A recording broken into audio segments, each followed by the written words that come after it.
We are live, episode 132 of the Dirt Life Show. We are IMG Motorsports. We're going to have a Baja 500 recap for you guys today. Good. Thank you very much for Rome for letting us know that you guys can hear us. I got my buddy Keith Mila over here. Everybody calls him Mila, so ditch to Keith. We want to thank everybody for joining us. Hopefully we'll have a pretty good show today. We got the Facebook and the YouTube, all that stuff lined up too. So if you guys want to hear a little bit better of the production, go over to YouTube and check it out, or Facebook, either one. But we're going to be here live with you guys. Instagram jacked us big time. Again.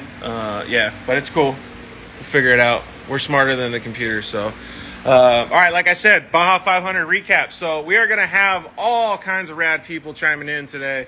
We got Brandon Sims. He's going to chime in. That's going to be a good conversation because Brandon actually did really well. But there was some drama, man, with the, I don't know what you got to call it, the bottleneck. Is that what it was? Oh, yeah, race 150? Yeah, so we're going to talk about that a little bit and a little bit about, let me see here. Who else are we going to have? We are going to have Kayden Wells, dude I hung out with all week. Emma Cornwell, she's going to come on. The whole Risk Racing team did fantastic this week.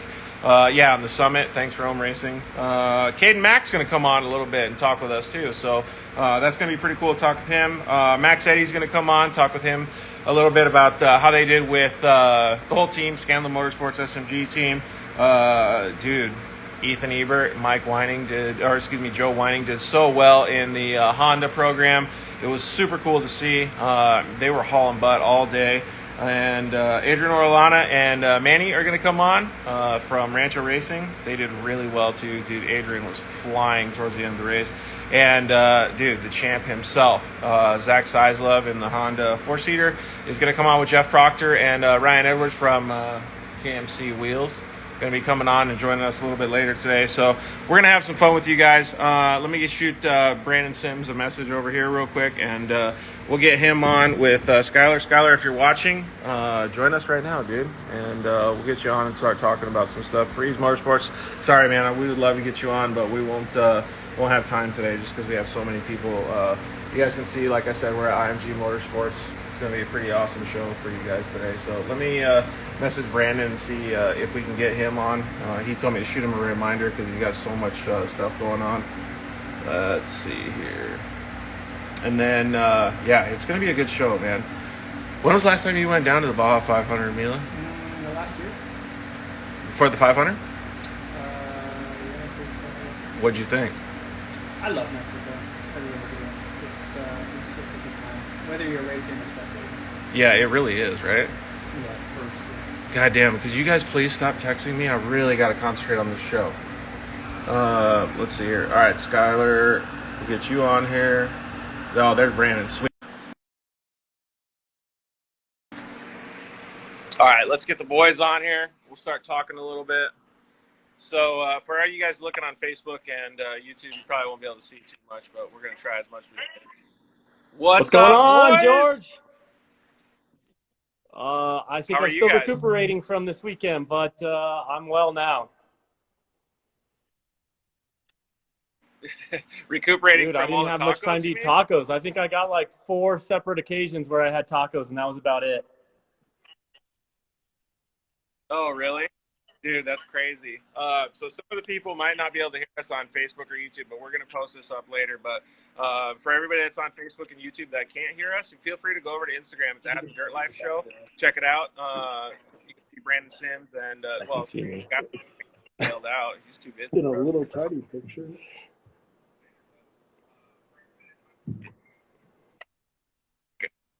Yeah, it's a can you little hear me quiet, pretty but good, I can Brandon? make do. All right. Take off that and just talk right here instead. Hey, Sky. So for the YouTube Hey. guys and Facebook guys. Long time no see. There he is. So, Brandon and Skylar, I don't know if Nope. you know. Do you know Mila? About to, huh? Race against each other. Oh, race against each other? Did we? Probably. Well, so he handled a lot of the stuff for the Roughest brothers with their UTV program and with the truck program. Helped build that new Coors Light truck. So rad dude over here. He's been down to Baja more than this guy right here. So All right, let's talk about your guys' race a little bit. It seemed like it was filled with drama afterwards, but maybe give us a little bit of an update on how the race went before you got the news about bottleneck. Actually, we started towards the back of the class. I think we started 21st-ish, right behind Austin Weiland, which actually obviously won the race in the UTV class. I was just going to try pacing him for a long time, but he was on the gas all day, so I didn't really have much for him. I just was going to run my own race and see how it planned out at the end. I was obviously, or Skylar and I were actually going to do the whole race, or we did the whole race ourselves, so I kind of had to plan accordingly there because that was a brutal course. I've done quite a few Baja 500s, quite a few Baja 1000s, and that was by far the most brutal, excruciating race I've done. So I figured there was going to be a lot of broken cars, which there was. I mean, we passed a lot of cars that were broken. And, we just ran our own race. Obviously, we ran into the log jam at race mile, 102 or something like that, I think it was, just like the entire UTV class did. We sat there for, maybe 20, 25 minutes, somewhere in there. I was actually out of the car. Most of the UTV guys were out of their cars. I was actually sitting there talking to everybody, just kind of drinking water and hanging out for 20 minutes. It kind of was a nice break for a little bit, actually. It was a nice because break. we were getting ready to drop down into San Felipe. So, it was kind of nice to get out of the car and walk around for a little bit. And I actually had no idea what was going on. We were so far up the bottleneck that I had no idea what was even going on. I assumed a truck had slid off the side of the road, was blocking most of the course, and that was the issue. But where we were at, or where most of the UTVs were at, there was actually none of us really knew exactly what was going on. I never got out my sat phone or anything to call and talk to the pits or anything. So we kind of just sat there and talked amongst everybody, and Skylar went around, talked to all the trucks because he loves to talk to people. So that's what he did.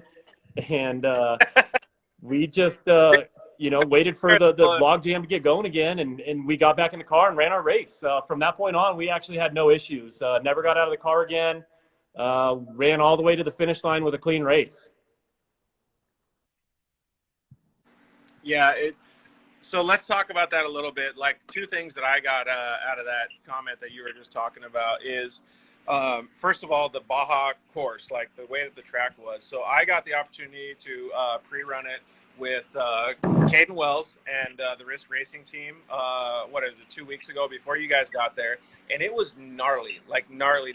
And when you say you got out of the car, I think that's awesome because, dude, when we got on the lake bed, it was like 110, 114 going across. Like, it was so freaking hot. And then I understood now what you guys talk about when it's rough because, dude, it was so rough. Like, there was like many portions of the course that would swallow a UTV or just take the arms off of it, right? Like, you had to be really careful with it. So that portion of it in itself, without any of the bottlenecks, is just gnarly. So to see you guys face all that adversity and still do well, in my opinion, is just we actually pre-ran. Well, I pre-ran that course, the entire course, which I've never done before. I've never pre-ran an entire race before, so this is the first time I actually pre-ran.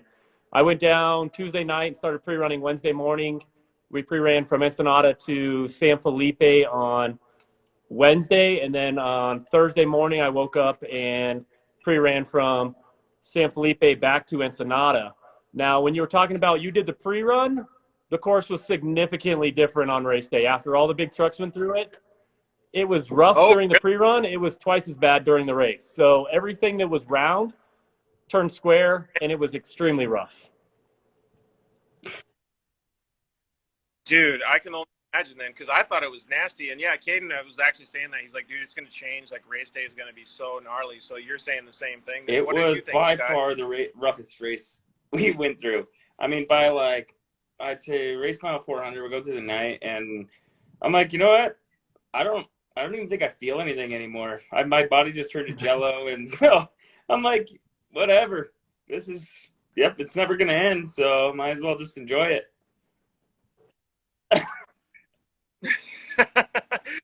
Yeah, I gave up after trying that to point. Feel good. Yeah, I could. And so there was a lot of races that faced some adversity. We're going to talk to Kayden Wells a little bit later. You guys talked about that gnarly course. He didn't have power steering for 60, the race. Like, did you guys face any during the 500 What was the miles? question?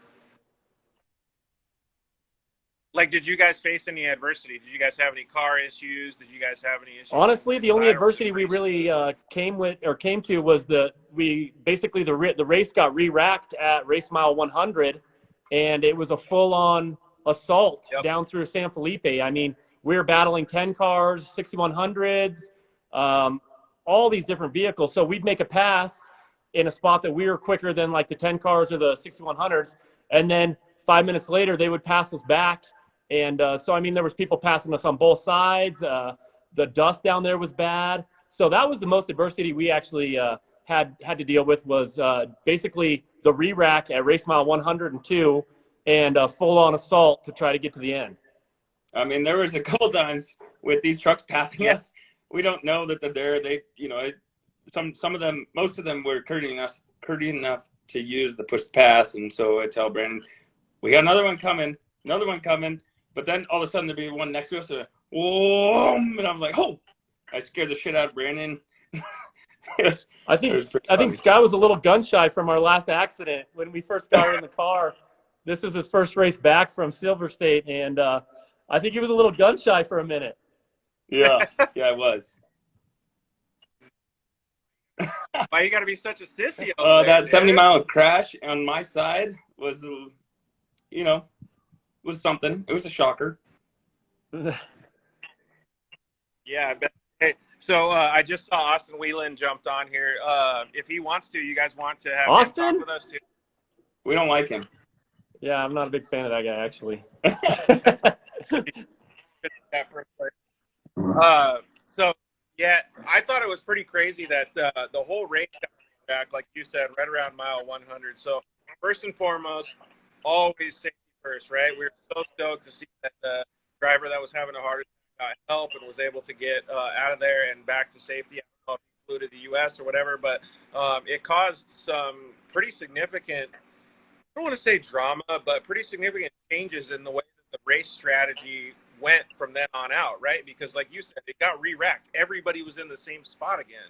So what do you guys do in that instance to make it so that you have the best possible outcome? I mean, fortunately for us in that instance, which I've been on both sides of this issue, I've started in the front of the class and I've made it through bottlenecks, and the rest of the class had not before, which is super nice. I've also been where I started in the back of the class and worked my way up and ended up in a bottleneck where it actually worked towards my advantage. So, I mean, it's Baja, unfortunately, and sometimes it's the luck of the draw. You make it through a bottleneck. I mean, the next car behind you could cause a bottleneck and totally block everybody else in your class, and you could almost run away with the race, which actually something similar like that happened in the Baja 1000. Lambert made it through, I think, one of the bottlenecks, and a lot of the other class got stuck in the bottleneck, and he gained a huge lead on all of us, and then we're trying to drive extremely hard to catch back up, and it's just hard to say it. When it's Baja racing, usually the UTVs we can make it around a lot of the bottlenecks, but this one, none of the pictures, none of the video from the helicopter gives justice to as what this actually looked like. I mean, I saw people commenting if they just had a four-wheel drive truck, they'd be able to drop down and drive down this mountain. Where this happened, that wasn't an option. I mean, these boulders were the size of Volkswagens. It really wasn't an option. We all had to sit there and wait in line. It just, it's the roll of the dice when it comes to that, whether you're going to be in a good position to make any kind of advantages or not, So it's just tough when it comes to Baja racing, and there's instances like that where there's nothing else you can do. Yeah. So, in fact, Jeffrey Ricker just commented in too, like, in fact, Jeffrey, I'm going to argue your point. You said they should restart it in 30-second increments. There's no possible way to do that. It just doesn't happen. Like, not that far out. No, because the way that it works in those situations, and I know, Jeffrey, you probably understand Baja, but like, in my opinion, and I will have my own opinion, Milo will have his own opinion, you guys will have your own opinion, but the only person that should ever get credit is the person that's actually helping, right? Like, if you press the button for, emergency, there should be an emergency, right? Like, if you're just waiting in a bottleneck, dude, just wait.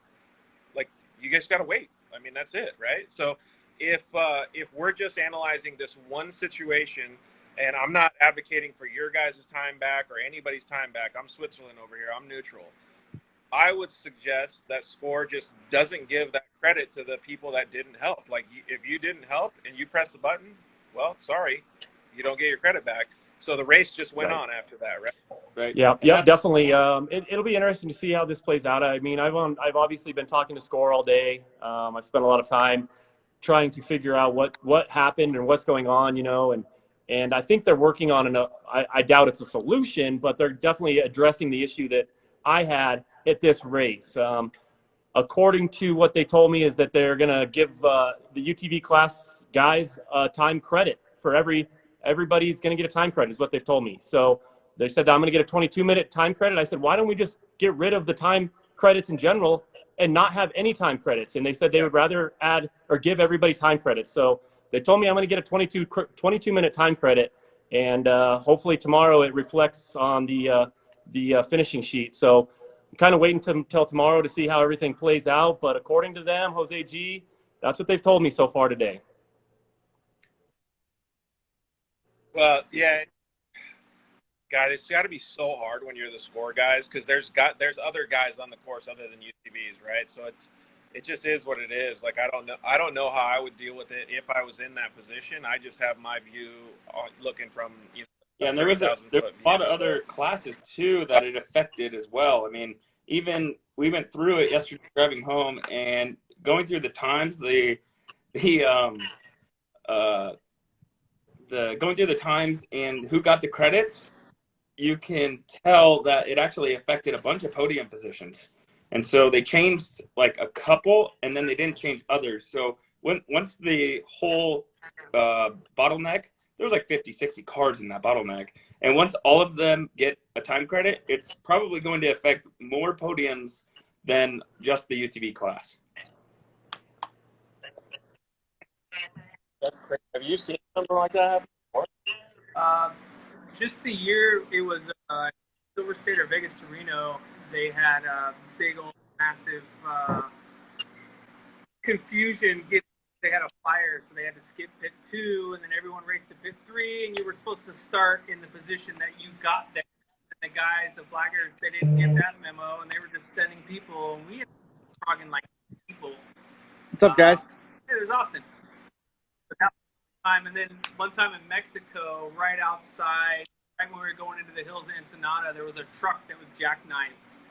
So all the trophy trucks were stacked up, and we were waited for like an hour and a half. But SCORE actually came up and restarted the race right at the base of the Ensenada Hills.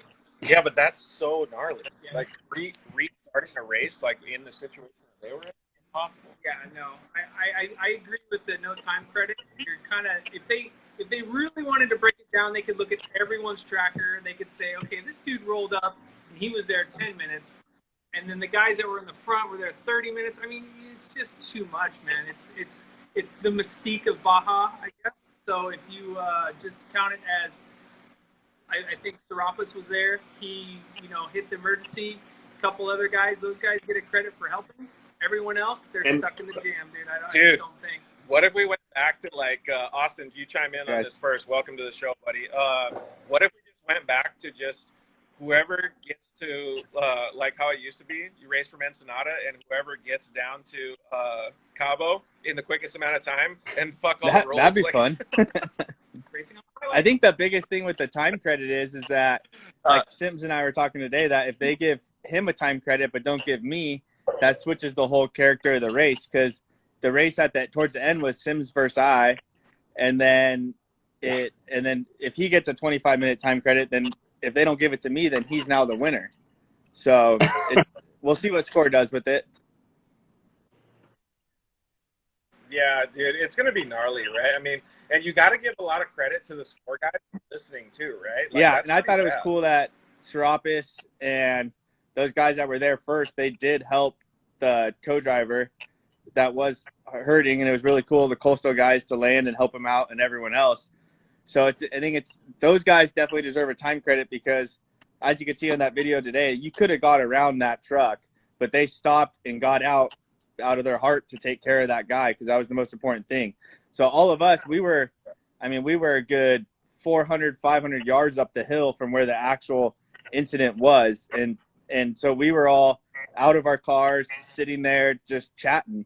So we didn't really deserve a time credit because we didn't help with it because there was enough people down there to take care of it.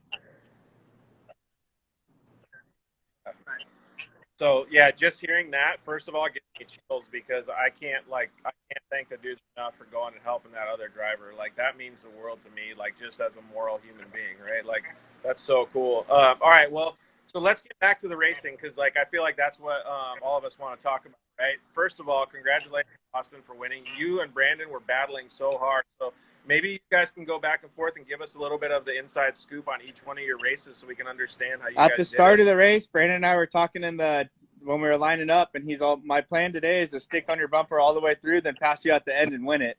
So he's all, make sure you move everyone as far as possible so I can get him off the course and I can get right by him. So pretty much it was a race from the start.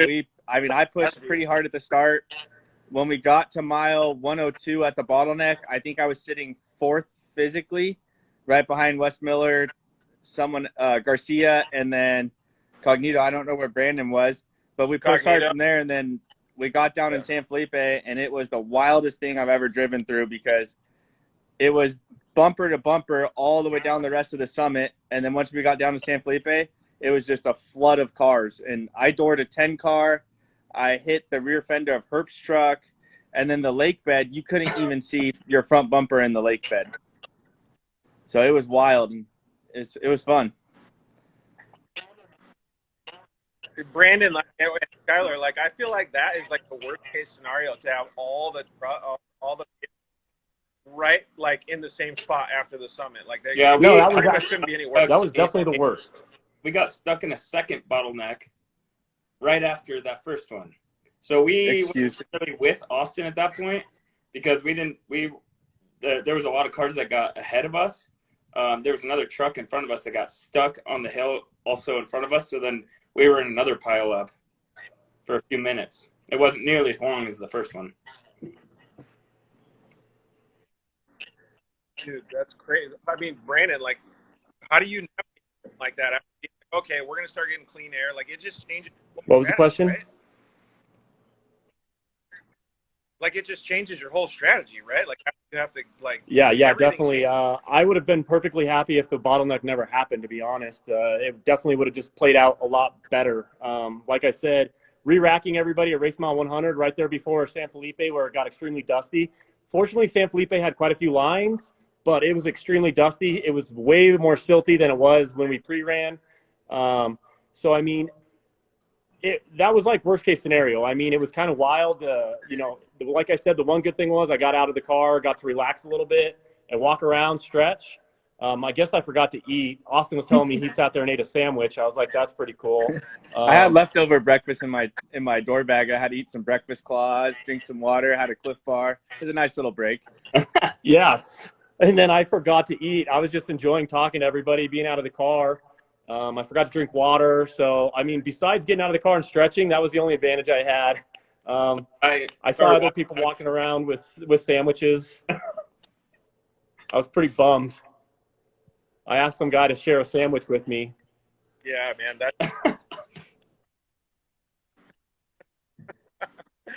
That's hilarious. All right. So, well, let's kind of wind this down here. First of all, both of you guys, all of you guys drove like an amazing race. Like when I saw you guys at the different pits, like you guys were really doing it well. Like you guys were managing the race well. The way that you guys handled the logistical portion of it was really good. Being able to pivot on the fly like that when you had to change your guys' race strategy, I'm sure it changed everything. I'm sure it probably changed fuel. It probably changed everything because we changed everything in Kayden Wells' program. Like, so I could only imagine things that you guys had to change. So kudos to you guys for doing that. Since we're going to wind down the interview, though, let's go through. Brandon, you go first, then Skylar, then Austin. What was my favorite tacos? I mean, I only got to try two different tacos. I had Valley Tea tacos, and then I had tacos right outside of my hotel, which is at the Baja there in town.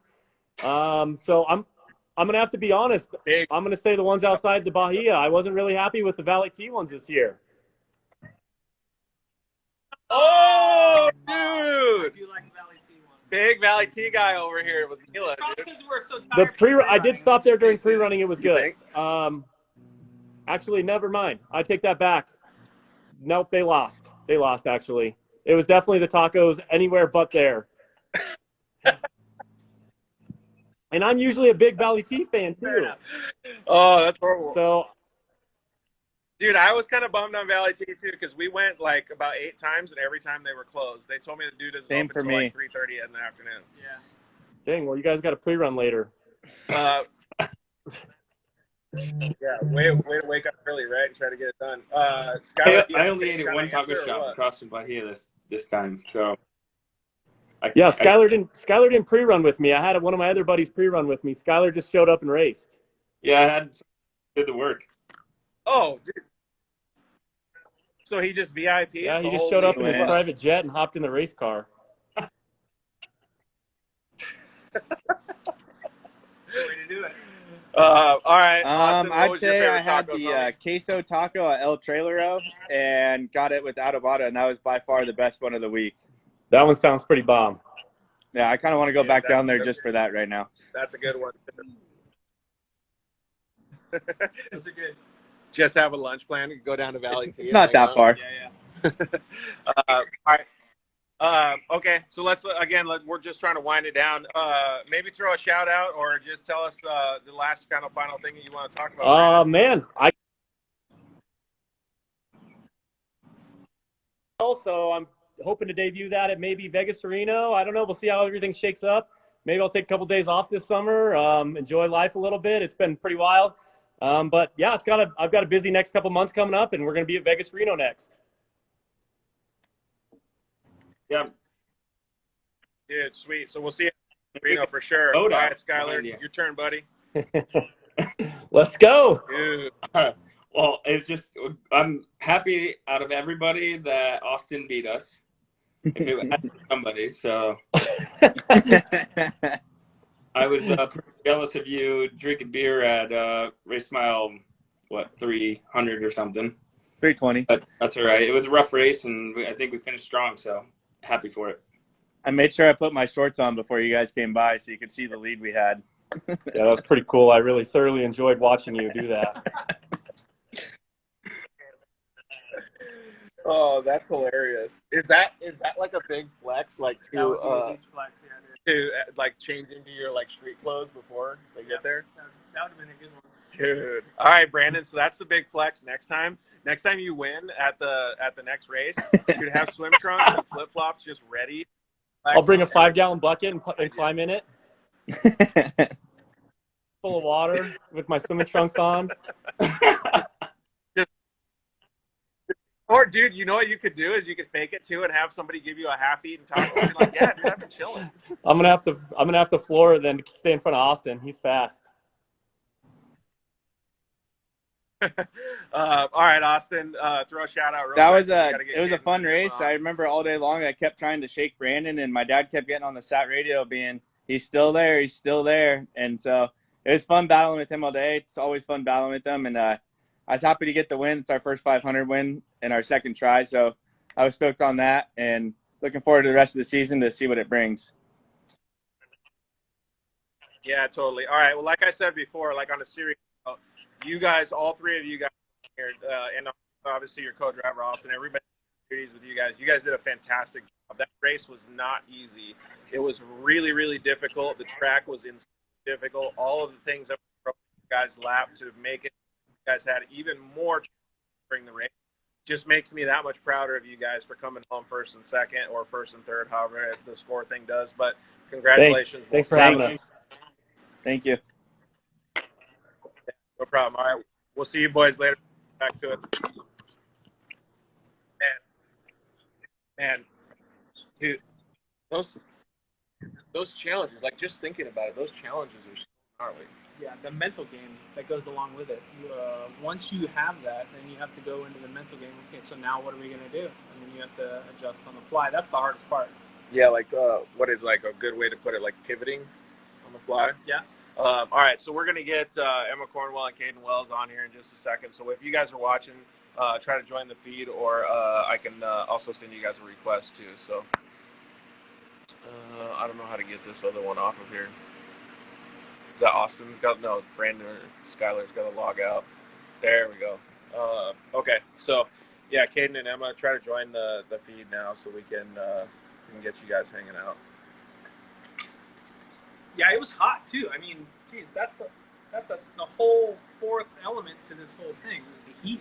Yeah, dude, 100%. Hey guys, haven't seen you in a long time. So a third place finishers, Emma Cornwell and Kayden Wells here. I don't know if you guys have met Mila before. Hi. Nope. Nice to meet you. You too. Can you guys hear Mila pretty good Yeah. when I hold the phone right here? Mic check. It was all right. Check. No. All right, I'll put the phone closer to him when we talk. All right, so congratulations for your guys' third place finish. Man, just like Brandon and Austin and Sky were saying, like that race was so gnarly. Yeah, it's probably the roughest 500 we've done for sure. We haven't done a whole lot of them, but I think it was probably one of the roughest races we've done. So, being that I'm going to throw a big flex for Kayden right here. Being that you're a multi-time Baja champion, how does it compare to some of the other races? It doesn't. It doesn't. We did the It's so much harder in Mexico. It's more gratifying when you win in Mexico than in the States, in my opinion. Oh, dude, no, he's a multi-time Baja champion. No, I know. But compared to like in the States, it's way better when you win multi-time. Oh yeah.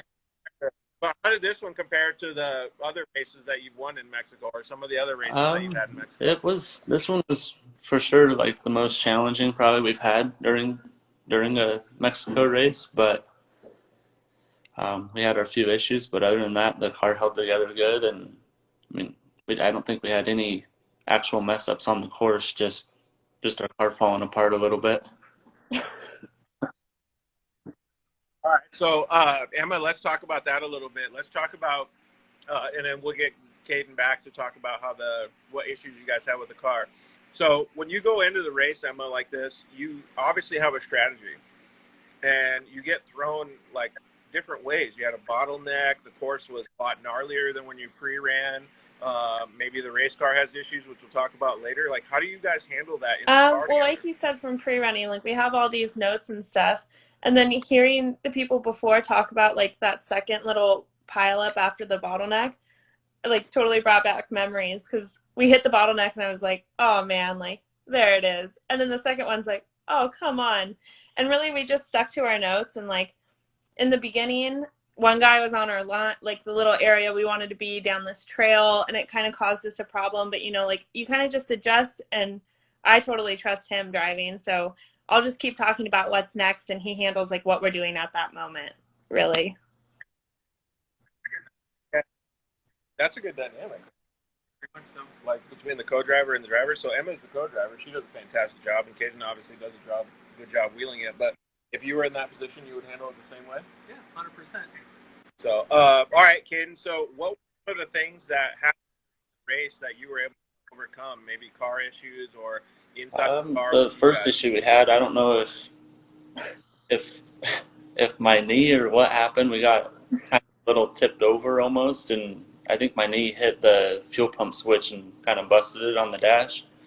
And so we drove about 35 miles on the start of the race, one-handed, one holding the switch, another one holding the wheel. But then Oh, so to control the fuel pump, you had to hold it to the second. Yeah, and like fuel you pump had with a your great hand. idea of using duct tape, but he was literally pushing down so hard on it, like duct tape wouldn't have worked. yeah, His hand was cramping. when we were going through, Dude, so flexing the muscle with the finger, huh? Indentation in your finger from it? Yeah, it's stuck.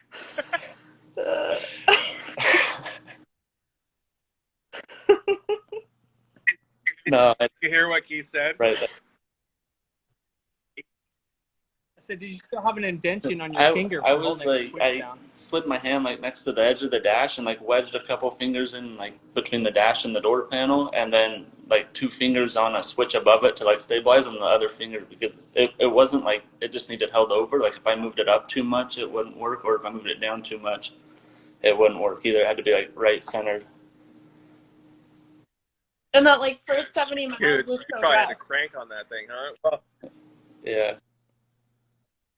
so 70 miles one-handed, holding the switch down, and then all right, so you get to the pits, and you get that fixed. Like we were able to get you fuel, and then switch fixed, and then we got you guys, water and all the good stuff, and then you take off, and then what's the next portion of the race? What was the last part? I kind of skipped out. Sorry. We got good internet, but Instagram just hates us today, like hates us. So you had all of the stuff that you had switch failing, and then you go 70 miles with one hand, and then you get to the next pit stop. We got all that fixed. What happens in the next We portion hit of the the race? bottleneck. I think everyone hit the bottleneck pretty much, but then got through there.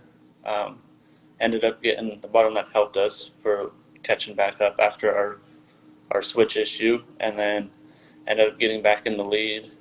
And then around 240, both rear axles were out, and we changed the power steering unit. And when we changed that, the bracket holding the power steering unit was cracked, and welded that up.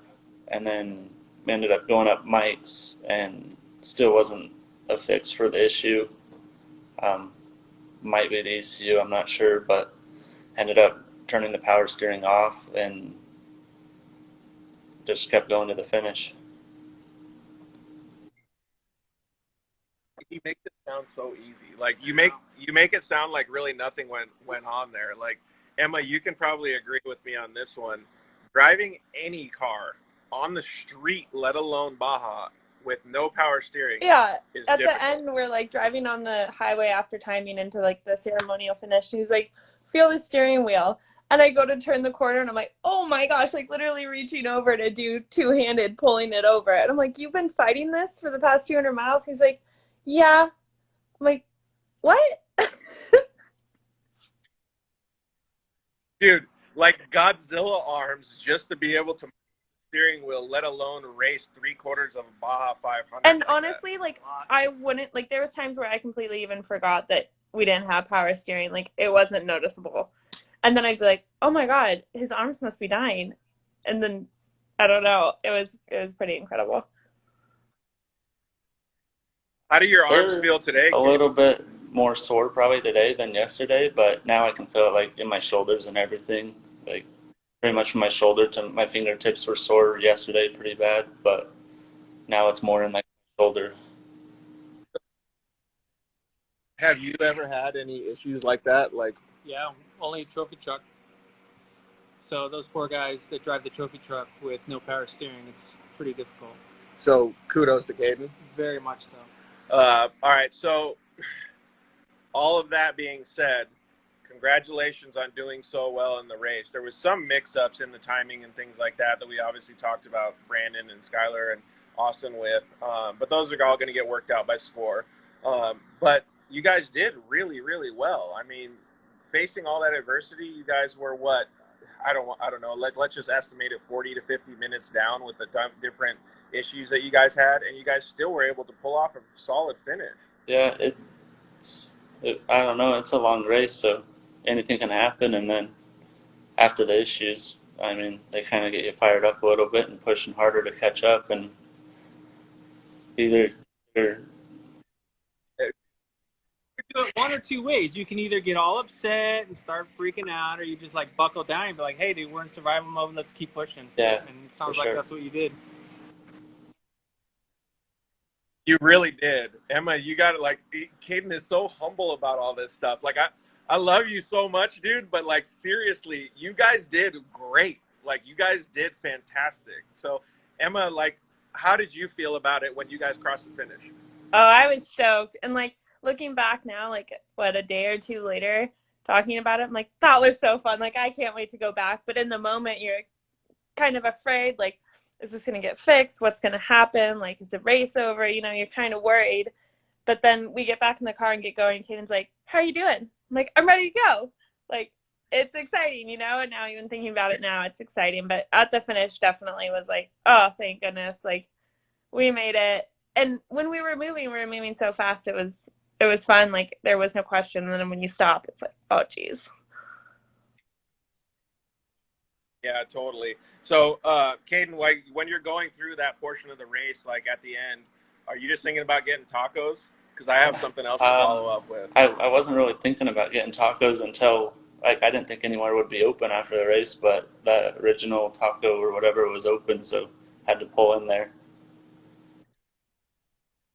Good. Yeah, so Saw that. I posted a picture about it, and they shared it on their stories as well. So we were all sitting there at the finish line, like, okay, you know, like the race is over. Congratulations, they did all great. Like now everybody's starving because we've been out doing all kinds of stuff all day. And your dad asked me, he's like, hey, do you want me to have the boys go get some tacos? We're like, yeah, sure. Like that'll be cool. So Jonathan, one of the guys that was on your guys' crew, went to go order 40 tacos for the whole crew. And then Kayden calls me on the phone. Why we're driving back to the house, he's like, hey, Tacos Original is open. Like, you guys want to come by? Of course we want to come by, dude. So we pull up, and the race car is parked right underneath the sign, waiting for all of us to go get tacos. Like, it couldn't have been a better ending to the night, dude. Like, you freaking nailed it with It your was crew. pretty good, too. It tasted probably better than the other day. Yeah, I agree. So Tacos Original after the Baja 500 Best taco of the day, I'm sure. tastes way better. Oh man, that was like the cap to the whole race, dude. You guys did an amazing job. All right, how about let's ask this before we ask you what your best tacos were, because it sounds like we already know the answer. If you could change anything for the whole race or the whole day, what would you change to make it a better race? Do you want me to go first? Let's let Emma go first, because girls are supposed Oh, to go geez. first. Well, obviously not having the power steering issue. Other than that, I would say it was like pretty clean race. We were on top of it with our lines, our VCPs and stuff. So I took the easy one, Kayden. Now, what's your choice?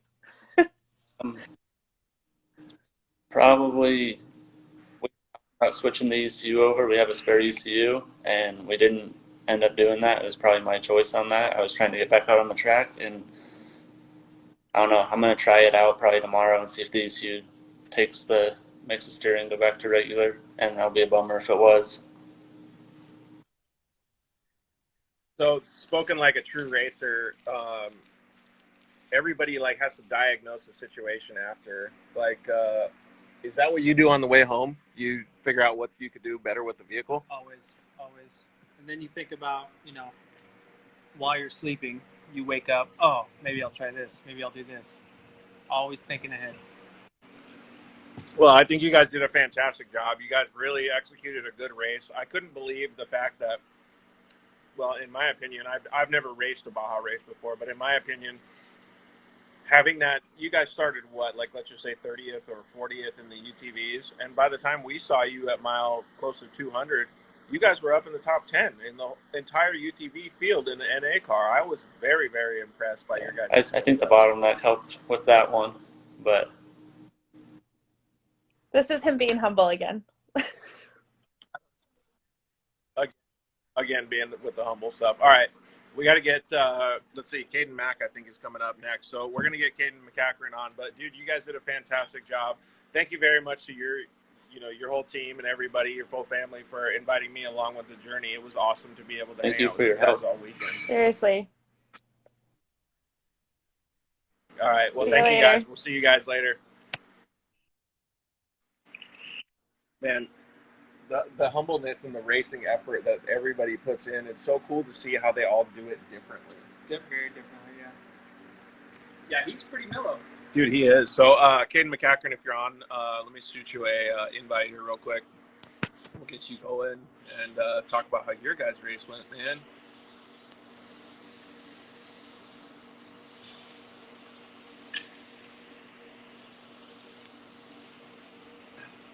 There we go. All right, so we'll get Kayden Mack over here. See how his race went too. Manny boy, we're gonna Talk to you in a How are little you, bit. George? Kayden Mack, what's up, dude? We're doing good. We had some, this whole production thing kind of got jacked up, but we're on Instagram Live, just hanging out Pretty with you. good. Are you kids. are you We're eating doing awesome. tacos How by are you chance right doing? now? I see you're eating something. No, I had a Mexican. Yeah, change it I had to a the Mexican. Food Life show instead of the Dirt Life show. This guy has a Maybe fantastic a second idea. page. We should do that. Yeah, second page. What would your food preference be if we had a show like that? Would it be tacos, hamburgers? What would you be willing I think to you got to do lend like advice on? different genres of food every week. You pick Mexican, Italian, Greek, French. I don't know. Cheeseburgers one week for sure though. I've never Italian had tacos, spaghetti tacos. You never had a spaghetti taco? Ooh, that sounds fantastic. Kayden Mack just laid out a whole business plan for us. Yeah, I need Hey, the thanks, royalties. buddy. I'll cut you in a little bit off it. All right. All right, so let's get down to business here. We had a couple other guests on, Brandon Sims, Austin Whelan, Skylar Howe, Kayden and Emma both came on. They all said pretty much the same thing. Roughest Baja 500 they've ever done. Would you agree with maybe that? I've only done 2 Baja 500s. I've pre-ran quite a few more than that. I wouldn't say it was super rough. I think the heat, elevation, it wasn't a very long race, only being 460 miles. So I don't think it was that rough, but I'm a fan of the super rough races. So, I'm glad that they think it's rough. So I'm going to say it's not rough. It was probably technical, especially for the big trucks. They don't slow down nearly as fast as us little UTVs. So I know some corners can definitely catch you off guard and run off the road in a big truck. The UTVs, thankfully, we're very nimble. Small track width, 4-wheel drive, and we got some good power nowadays. So we get in and out of those hills pretty easily. Yeah, that's actually a good point, too, right? Is like people consider the track completely different just by how they drive and their mindset. We're actually going to have Kayden. You should come on next week too, because we're going to have an episode with talking about how to drive and technique and stuff like that behind the wheel. So when I hear you talk, it really makes me think that some of the stuff that you do behind the wheel of the car can change the way Absolutely, that the whole track and a lot feels. of that in Baja, anyways, is due to how well your pre-running is and how much you're paying attention during pre-running. Because if you know the corner, or you know the hill, you can set it up, quite a bit before, and you're able to maximize that corner and get all the time out of it that you can reliably. That's a really good point. I was going to say it's 2 different races. Also, when you're in the right seat and the left, it's completely different race. Same course and everything, but it's completely different race. All right, so maybe take us through the race a little bit. You're probably going to say similar things, mile 100, you got in the bottleneck and stuff like that. Yeah, all week pre-running, I was kind of, my dad and I both thinking that it was going to be a super difficult race and tough race. So my game plan sitting, the night before in bed, ready to go to sleep, to wake up to go to the race, was to just take it easy in the beginning. I was going from the start to Valley T, mile 315, and Brandon Schuler was going to get in at 315 and go to the finish. So my plan was really take it easy, and that's what we did the first 90 miles. I had never been passed while moving in Mexico before this race. I think by mile 30, I'd been passed by 3 or 4 UTVs. I had to make sure, let the ego or whatever you want to call it go, and, let those guys just go and, wear their stuff out. We made it to mile 100, and I saw all the cars sitting there. I'm like, awesome. I went super slow to get here, and now we're all, first thing you do is at a bottleneck, you get out and look, or you want to look, who's here. Did anybody make it ahead? And luckily, Pat had walked up there and made sure all the UTVs were there. So then your mindset switches from, you're worried about, 1 or 2 UTVs make it ahead of the bottleneck and have this huge lead on you. We're all there. So the race is restarted. Again, I took it easy. The first 90 miles, just got there smoothly. I figured I had a really good car. And then the bottleneck cleared. We went down the hill and hit the gas in San Felipe. And unfortunately, it seemed like a fuel pump wasn't running very good. So we were limited to 45 miles an hour. When those things happen, you just got to relax and understand that those things do happen in desert racing. So we, even at limited to 45 or 50 miles an hour or whatever it was, we were still able to make quite a few passes. We lost a fair bit of time on Austin and Wes and Lambert, all those guys that got ahead of us. Got to 160 where our first fuel pit was. Bill Schuler, everybody knows Jagged Bill. was there with fuel, and we were able to switch the fuel pumps. It has 2 fuel pumps, but unfortunately it doesn't have a switch. You got to unplug them and plug them back in. Got that fixed, started running again, and unfortunately, again, I hate to say it, but it seemed like the problem wasn't fixed. So I had Pat Stone, my co-rider, get out and make sure that the fuel pumps were switched, and because it's hard to see down there above the fuel cell. Make sure that we were switching to the right connector, not the same one back in. Don't plug the same fuel pump back in.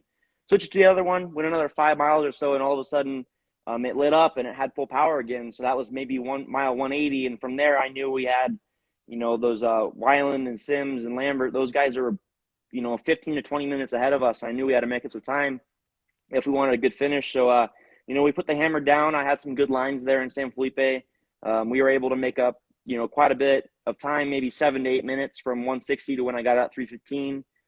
Brandon Schuler got in and went to the finish, and I believe he made up time too. No flats on BFG tires. It was a really easy race to probably get a flat. There were a lot of rocks that would jump out in front of you, or rocks that were knocked into the road from the cars in front of you that you don't even know are there. To avoid all those, and sometimes you don't avoid them and you just got to take the impact of the tire. But to have no flats and any other issues other than that, especially we were on all Polaris Turbo S stock suspension, axles, radius rods, everything.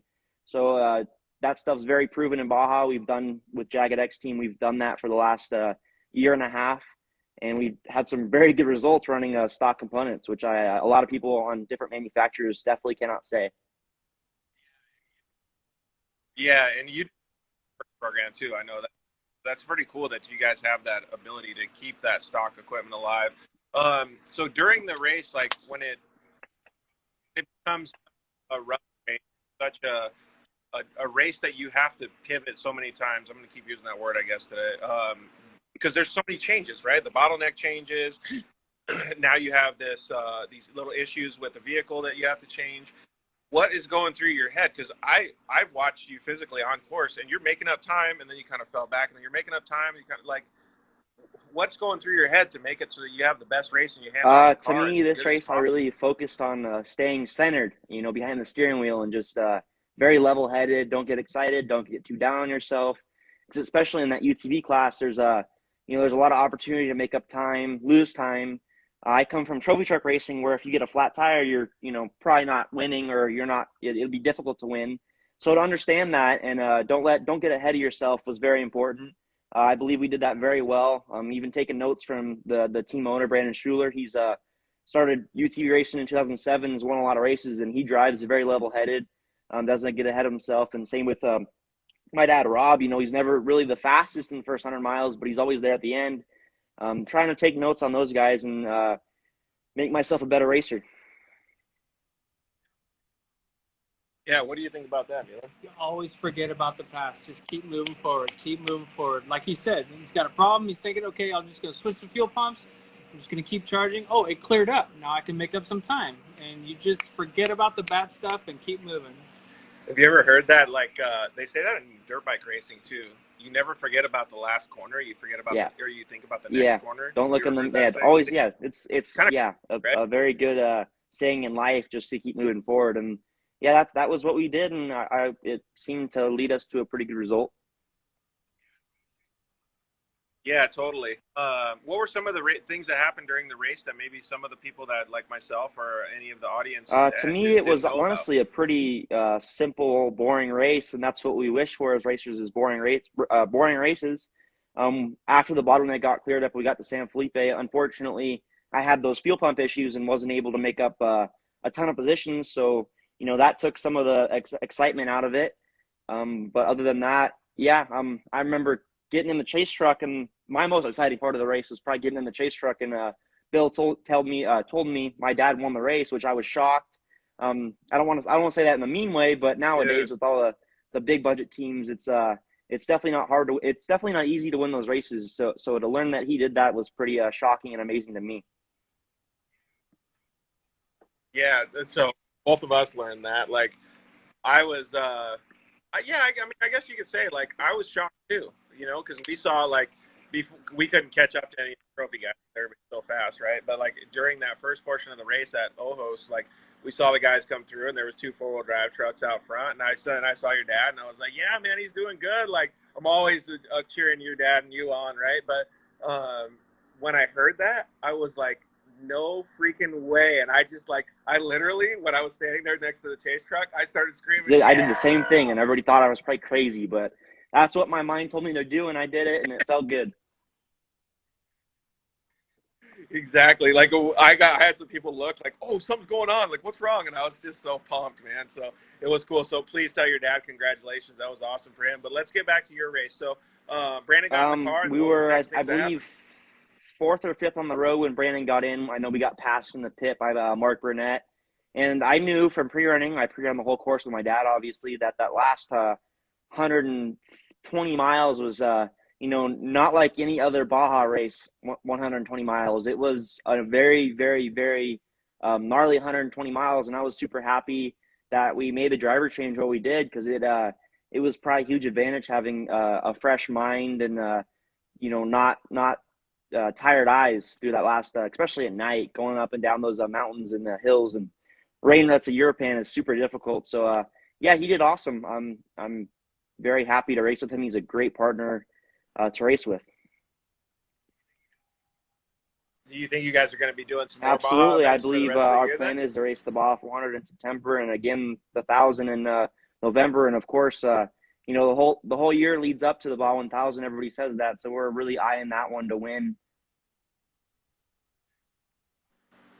Dude, I'm just stoked on all the stuff that you guys have been doing, and congratulations on all the other stuff you've been doing too. We're talking about the Baja 500, but you've been doing really well. Yeah, we have some maybe exciting things happening in the next 2 weeks at a race coming up, and we'll save to announce those a little later. Hopefully, it all comes to plan, but I'm super excited for whatever that is, and yep, we're gonna keep trying hard and working at it. Kayden with the teaser. I love it, dude. I can't wait to hear what's going on, man. That's going to be awesome to see. And I just like the progression that you're having just in your racing career in general, man, because you're doing so well and you're getting the opportunities like to drive with the Jagged X guys. And it's just really meaningful to me for you to be such a young driver and just being such a sponge and taking in all the information. Self-aware is what I noticed, right? Obviously, you have a great father, or a great mentor, but just at that age staying centered. That's the hardest part. I've ridden with a lot of dudes, a lot of big names that will punch the dash and start screaming. They can't shake the negative and just move forward. It's amazing. Go ahead.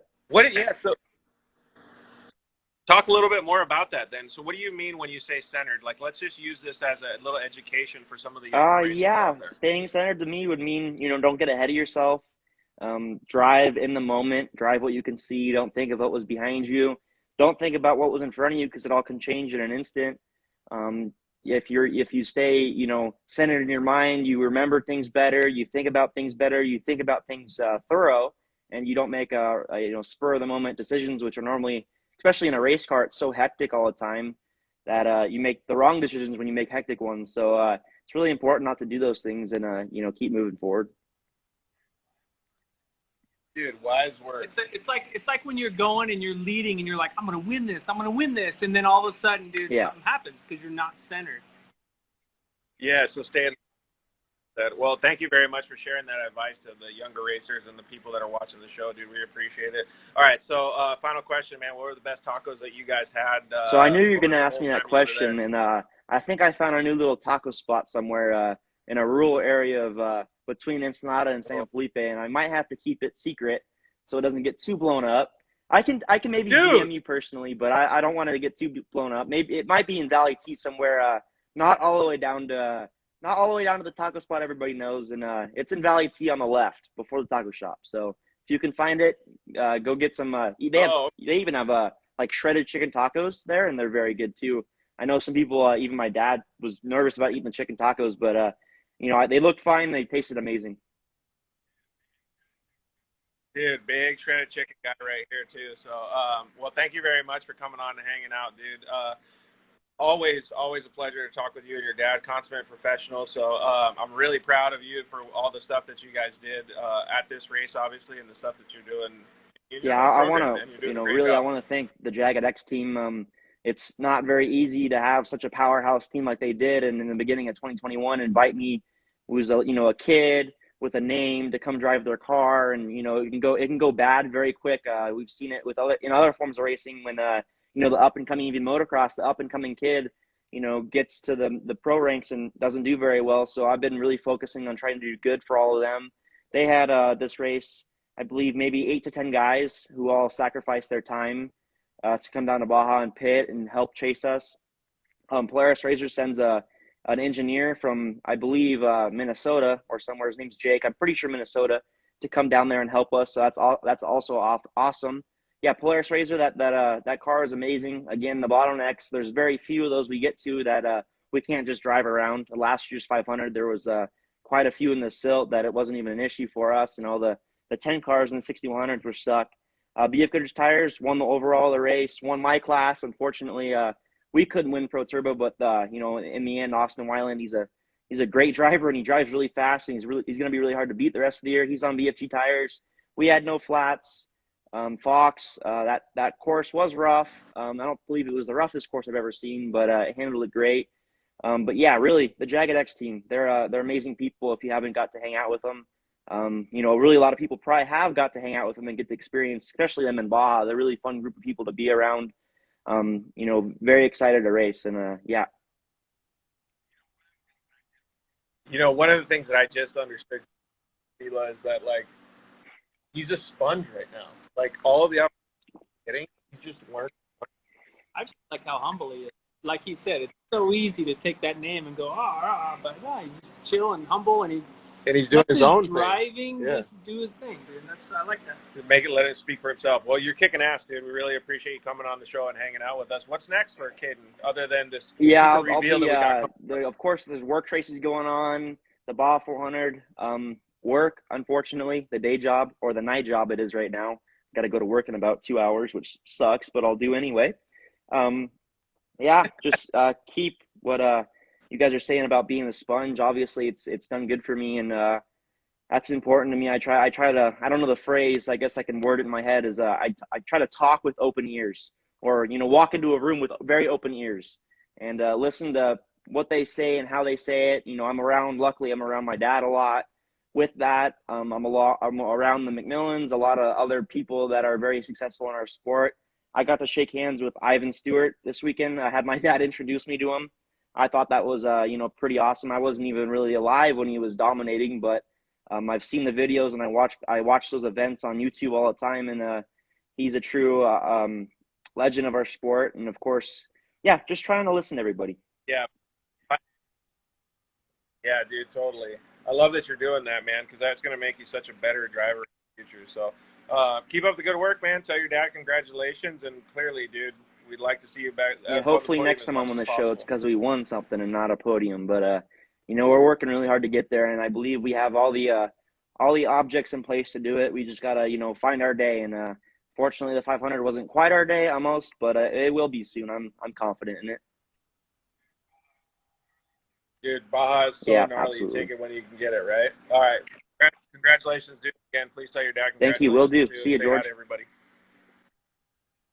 Later, man. Dude, some of the things that impress me, so much is the younger generation still, I don't know, maybe is it just off-road in general? The humbleness and the respect that they have for life. I think it's because they have to work hard, right? So you have to work hard to get somewhere in off-road. It's generally not handed to you. So it kind of brings you down a level to appreciate it. Yeah, I agree 100%. All right, so let's see here. We're going to get Max Eddy on now. And sorry we're running a little bit behind, guys, but we really appreciate you guys hanging out with us and listening to all this cool Baja talk, man.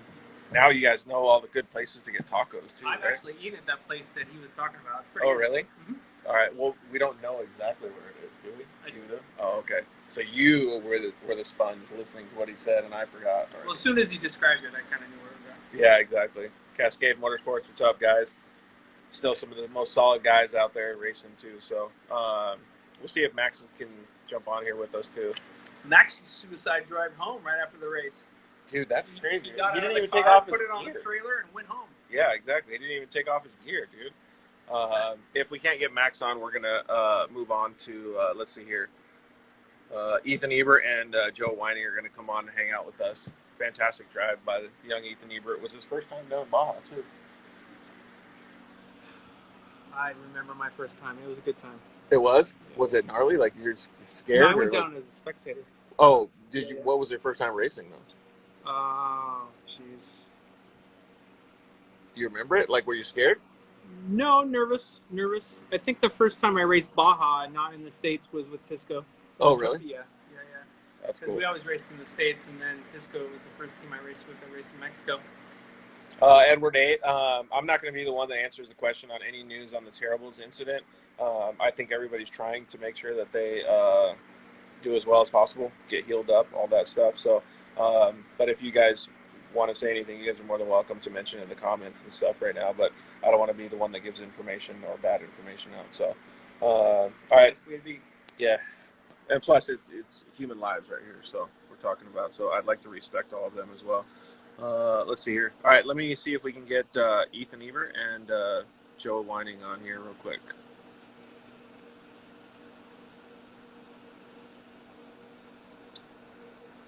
We'll talk to them about Ethan's first Baja 500, man. Super cool to see, though. I love the Ebert family. Yeah. What's up, boss? Ethan Ebert, what's going down? Good. How are you? So we had some issues with Instagram, so we're just kind of holding the phone, doing it like normal. Oh, yeah. We got the whole setup here. It's a no-go, though. Buggy or what? Let's wait for Joe to come on and join, and then we'll start talking about the race. But are you back in We got here Tucson, yesterday, Arizona now? so we're just chilling right now, unloading all the trailers and making sure everything's all good. How was it crossing the Oh, border? dude, We had ours to wait was so almost 7 gnarly, hours. too. I think we were there for like 3 hours probably, just kind of sitting and waiting. So, yeah, no, it was definitely really crazy. Did you? Oh, You, like, yeah, get out dude, of the there's truck, people walk selling around? things everywhere. Like, they're coming up and down. Like, one caught my eye. I was like, ooh, those look like some good churros. But the Honda guys are like, dude, they're so greasy. It was a bad choice for them, so. Yeah, totally. All right, Joe Whining just tried to join us. Joe, go ahead and update your Instagram app on your phone. Jeff Proctor is going to come on here too. Hang out with us a little bit. So let's get a little bit of an understanding or a baseline. So you took your whole family, or your whole family took over to Mexico. It was Yeah, your first time being ever down going there, right? to Ensenada. So, and just racing for Baja. So, yeah, that was really cool. Yeah, it was really cool. Welcome, Jeff Proctor. Hey guys, So I'm doing what's up, great. Jeff? How are Thank you. bud? Man, long last couple weeks, we'll call it, right? Like, it's just always grueling times, and good to be home with your family after Yeah, I successful think your own bed feels about 10 times better than you thought it did after a week in Baja. But there's always that push before too. But I think Ricky Johnson said it best. When he said, "Baja, you love it, you hate it, you love it, you hate it. You can't wait to get home, and then when you get home, you're like, I can't wait to get back to Baja." Yeah. I mean, that was the best statement I've ever heard about the place. Love it and I hate it. Yeah. Hey, so I don't know, Dude, Jeff, have you ever met Mila? Are you kidding me? I love that cat. Hey, Mila. Just Hey, Jeff. great mechanics, fabricator, Mila, salt of the earth, good guy on top of being talented. I mean, what more could you ask for? well, Thanks, Jeff. I could tell you right now, he's a fantastic co-host. He knows way more about Baja than I do, so it's I can't like a wait to perfect learn. situation for this guy. Okay, so Joe, I don't know if Yesenia can help you at all, but update the Instagram app on whatever connection you guys or whatever phone you guys are using, and you'll probably be able to connect without any issues. Joe all right, just dated so, himself. Jeff, let's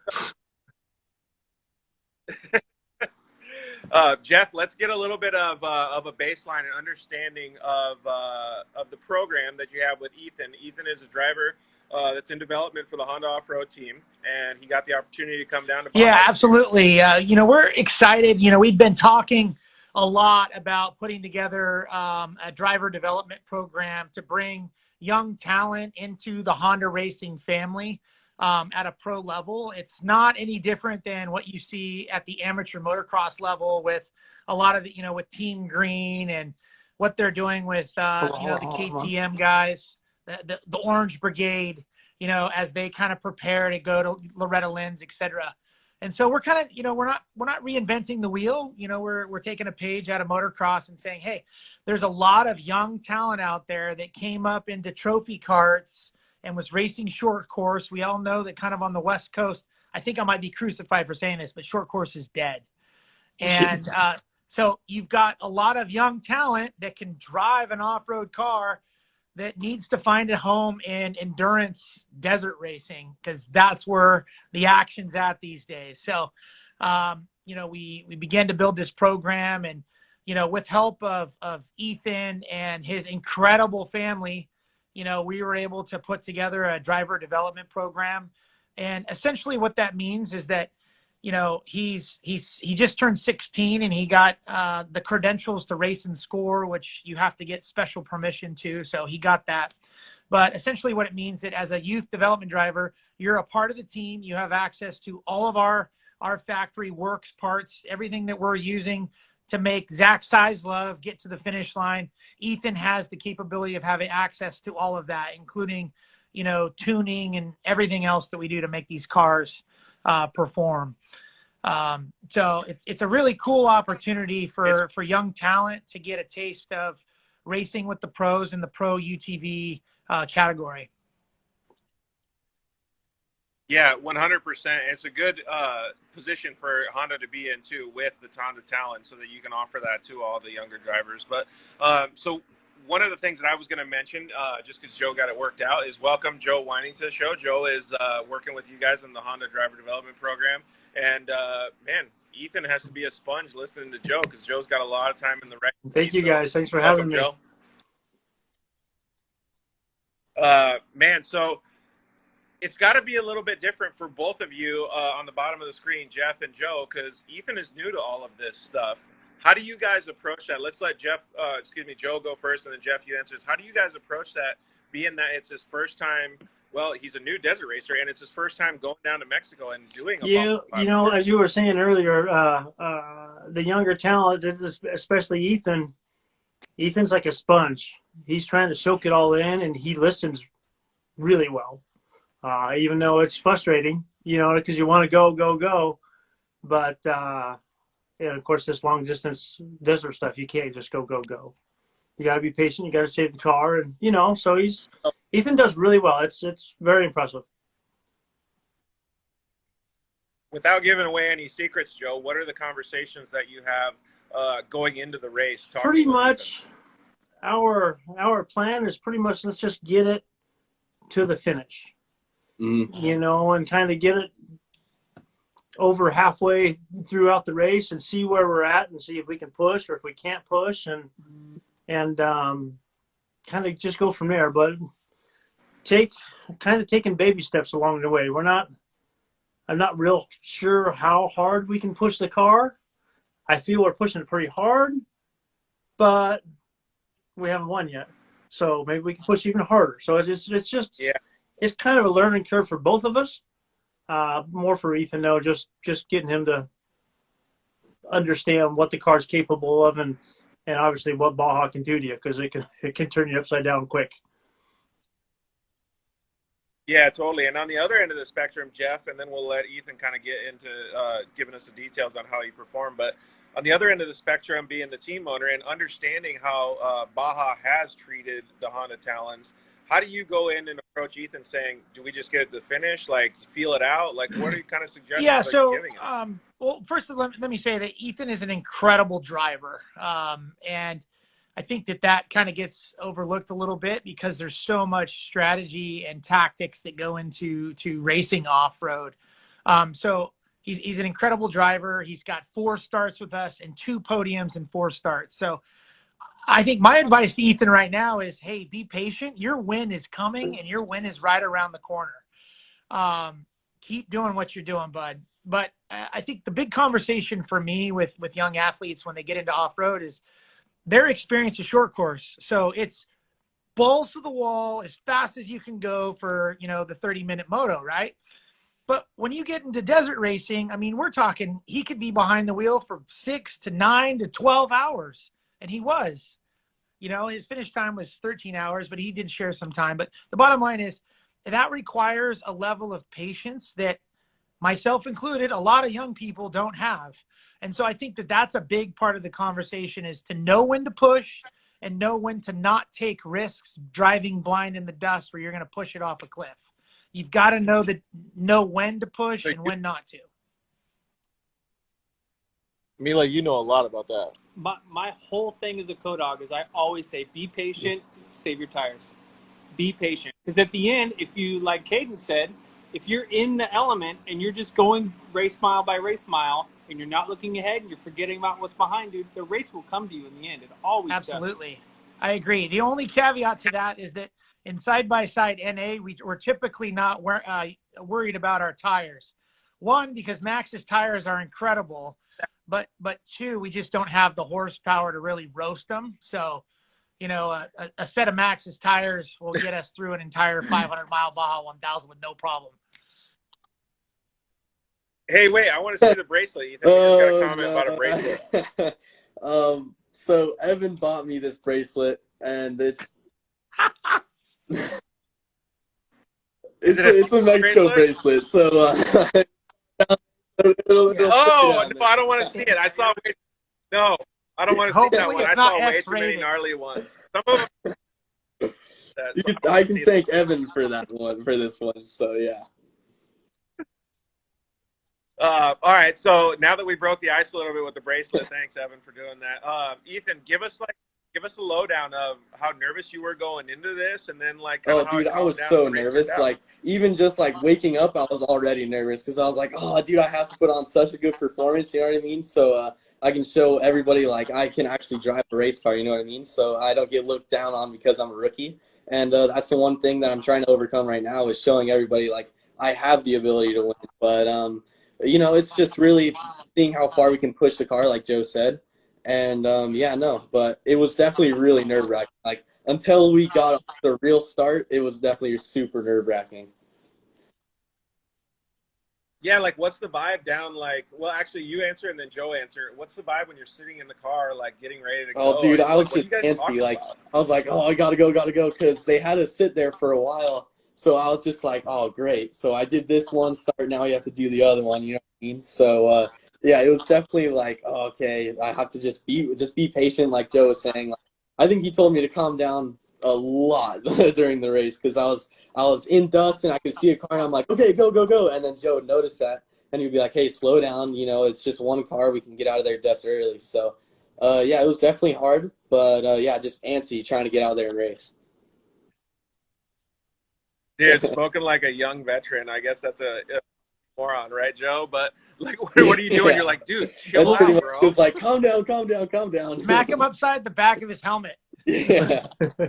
Well, and that's the thing, is there's so much risk in chasing somebody down in the dust. You know, you get a stick in a tire, you get a rock in a tire, you hit a rock, you break, you know what I mean? It's tough to draw that line because you're in the dust, you can see their light, so you want to push to get through that last 100 yards of dust. But at the same time, that's the most dangerous part. And but over time, it comes to you, and like I say, it's tough being patient. It really is.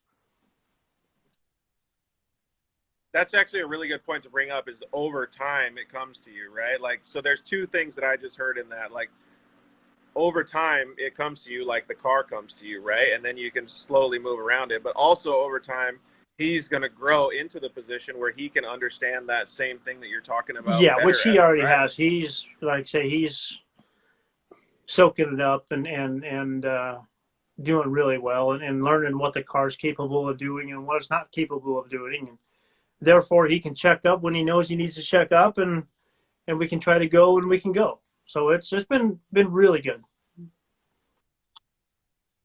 So, Jeff, if you're looking at this from an outside perspective or a 30,000-foot view, what kind of things do you suggest that Ethan well, actually, give me two things. Give me something that he did good and something that he could work on. You know, I think Ethan's on like the right trajectory, and it helps to have the level of professionalism in Joe as his navigator, because essentially Joe's his coach real time in the race car. And I don't think you can put a price on how valuable that is for a young athlete to have somebody like Joe. But I'd say, you know, pros is Ethan's on the right trajectory. Keep doing what you're doing. And then the advice I'd give them is don't get so impatient for your first win. Your first win will come. I wouldn't push so hard for it. I just drive your car, learn the limits of your car, but it will come for sure. You have all the bones and the makings of a great race car driver, and that win will be there. Very solid advice. And then, so like when you're thinking about the co-driving experience, can you agree with what Jeff's saying? Oh, 100%. 100%. My whole thing when I'm co-driving is I try and keep my driver out of his own head, right? So at the beginning of the race, he was talking about the jitters. Well, I'm cracking jokes. I'm like, hey, man, whatever it takes to get him to be in his own zone. Because as a bike rider, we always drive and we ride better when we're in our own zone. We're not thinking about things. We're overthinking things. We're just having fun and driving. That's when we do it the best. So that's what I try and do as a co-dog. Yeah, I think that's good advice. And Joe, you pretty much do that with Ethan.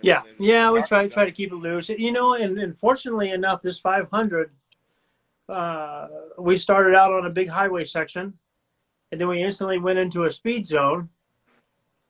And it kind of got the first 10 minutes, the first 10-minute race jitters out of you.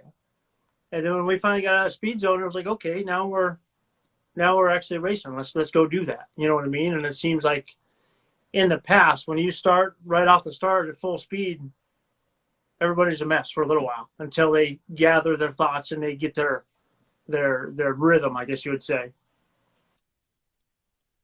That's why there's so many suspension parts laying on the side of the road after those races.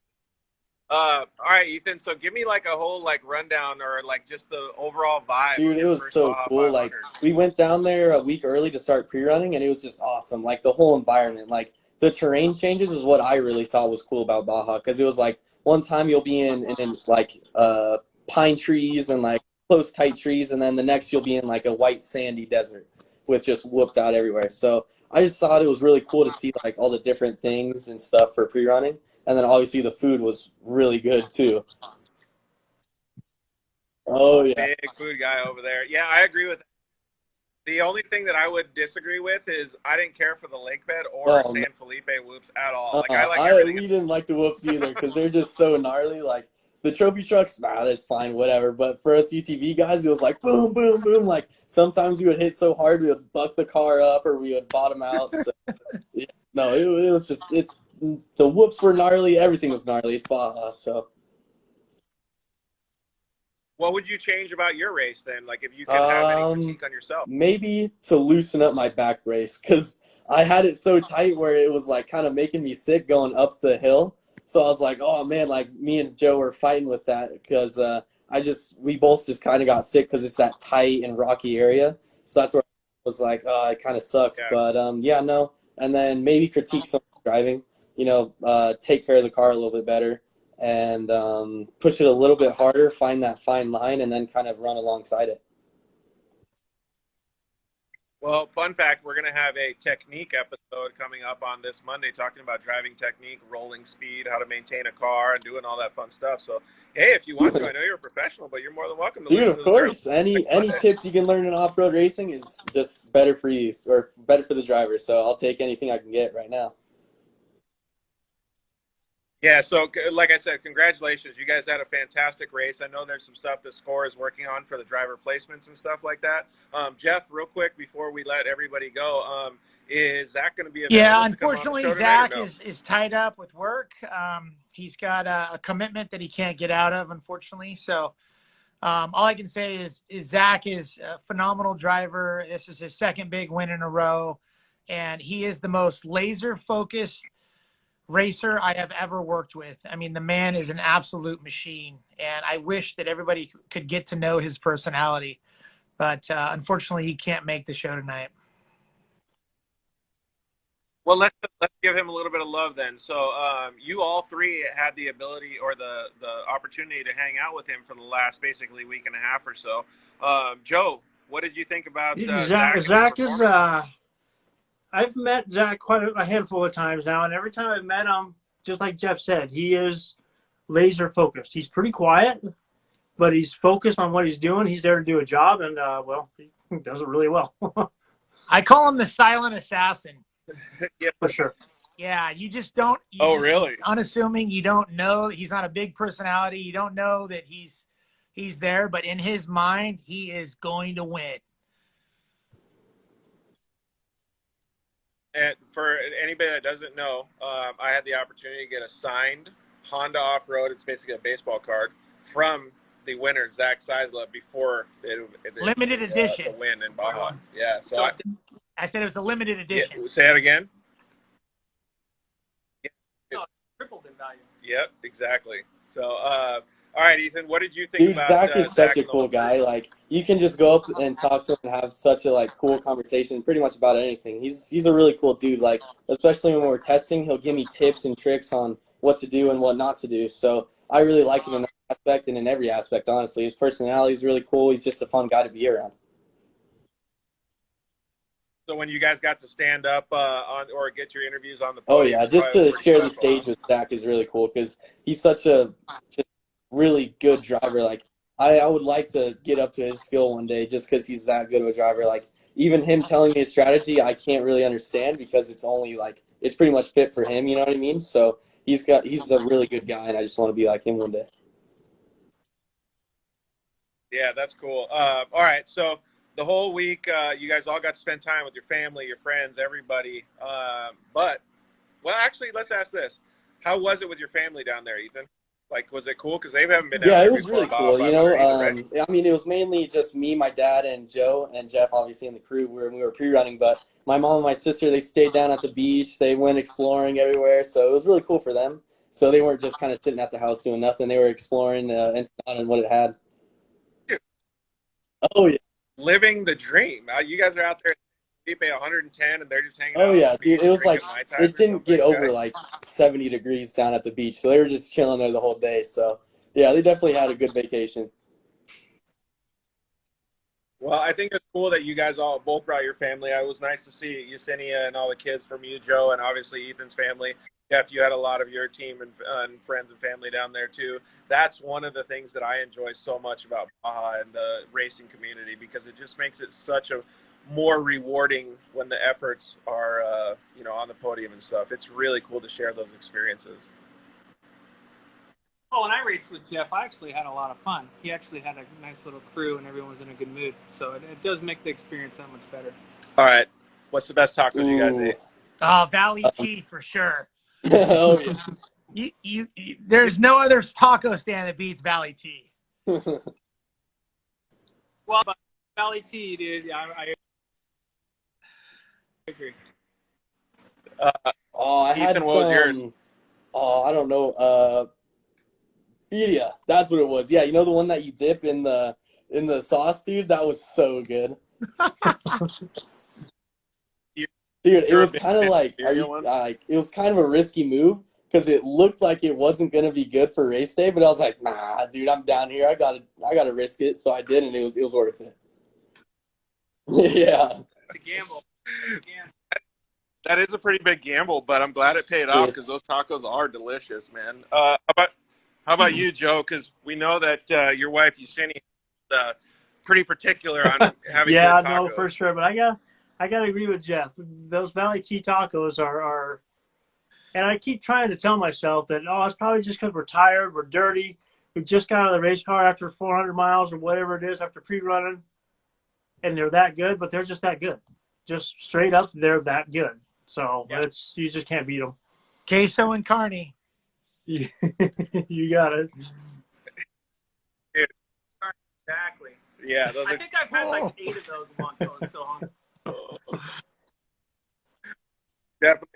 All right, so let's start with Ethan, then we'll go to Joe, and then we'll go to you, Jeff. But throw some shout-outs before about everybody that helped through the weekend and stuff. Oh, what was the question? Sorry.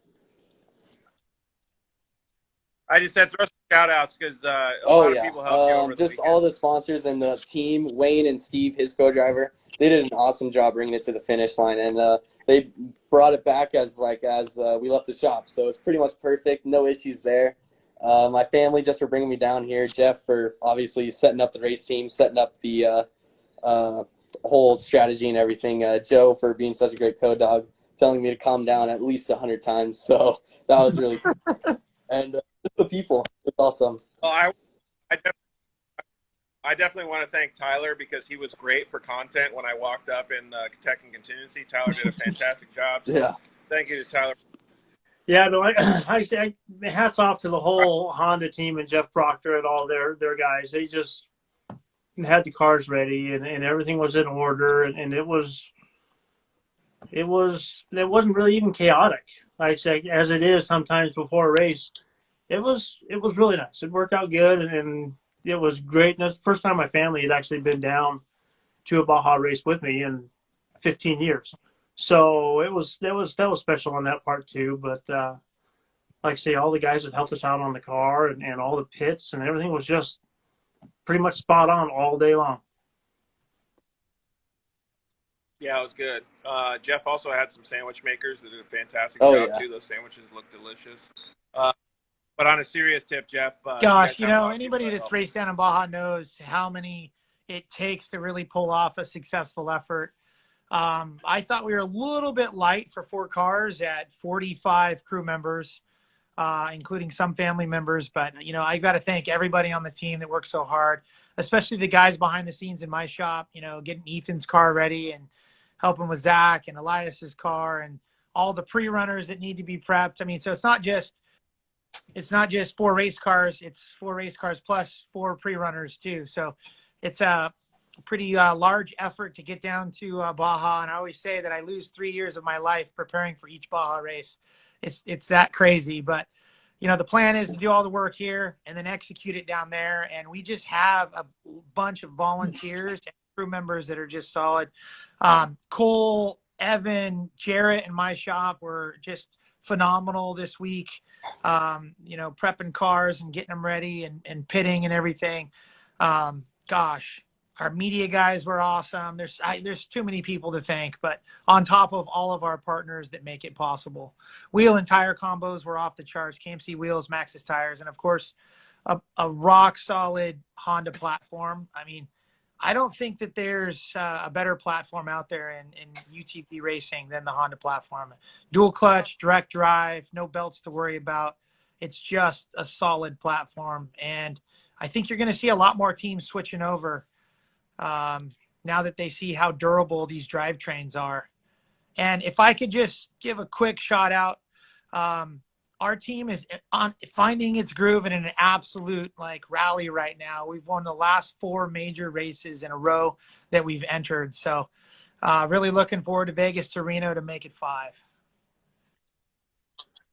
Yeah, it's cool. You guys have been doing a great job. And it's, Raceco USA just chimed in. Hats off to the Honda team. Way to keep the Hondas on top. So it's cool to see Jamie Campbell. Class act. Guys as well. So I have to say kudos to you guys too, but I want to say one thing as a side note. Dude, the cars look so sweet with that new livery, the blue and the white. Dude, it looks like the factory Hondas now, finally. So they look so. Oh, guy over here just all starstruck with the new wrap. So I got to say, I can't take credit for those wraps. That was a direct instruction from Japan, believe it or not. So there is a little backstory to it. I don't know how much time we have, but it's they came right down and said, "Hey, this blue is the color. Let's do it." Yeah, let's do it real quick. We're gonna get Manny Boy and Adrian on in just a second here. Yeah, so let's just finish the that bottom story line real quick. is that the Talon is a North American product, and it's run by the North American executives. The Japanese come in and they oversee a lot of the power sports efforts. And they came in and they said, in a nutshell, I'm going to paraphrase, but what's the Talon? Nobody knows what the Talon is, right? But everybody knows what a Honda is. So we want Honda on the side. So they went back to the drawing board and they came up with, I don't know if you've seen the new CBR 600. It has the 3 different colors of blue in it. There's a new Grom coming out that has the 3 different colors of blue in it. And then now the Talon. Yep. And then the 50th anniversary of the F4 or of the CRF or the CR family, which they just did at Paula 2 weeks ago for the supercar, the motocross team. They kind of debuted a blue livery as well. So it's kind of the new theme for Honda Power Sports in 2022 or 2022, 2023 bikes and SUVs, or not SUVs, side by side. So that's kind of how it all came to fruition. The Japanese executive said, "Hey, this is the color scheme we want to go with, and we love it." And in fact, I'm getting a lot of people saying, "Hey, Jeff, your truck is now outdated. You need some blue in your truck." So I think you're going to see some blue in the Ridgeline coming up here soon. Some changes. Well, dude, I thought it was super cool. And Joe, you can probably get along with this too. Is like, I remember growing up, like racing dirt bikes. Everybody wants to be on the factory Honda team, right? Dude, all of them, dude.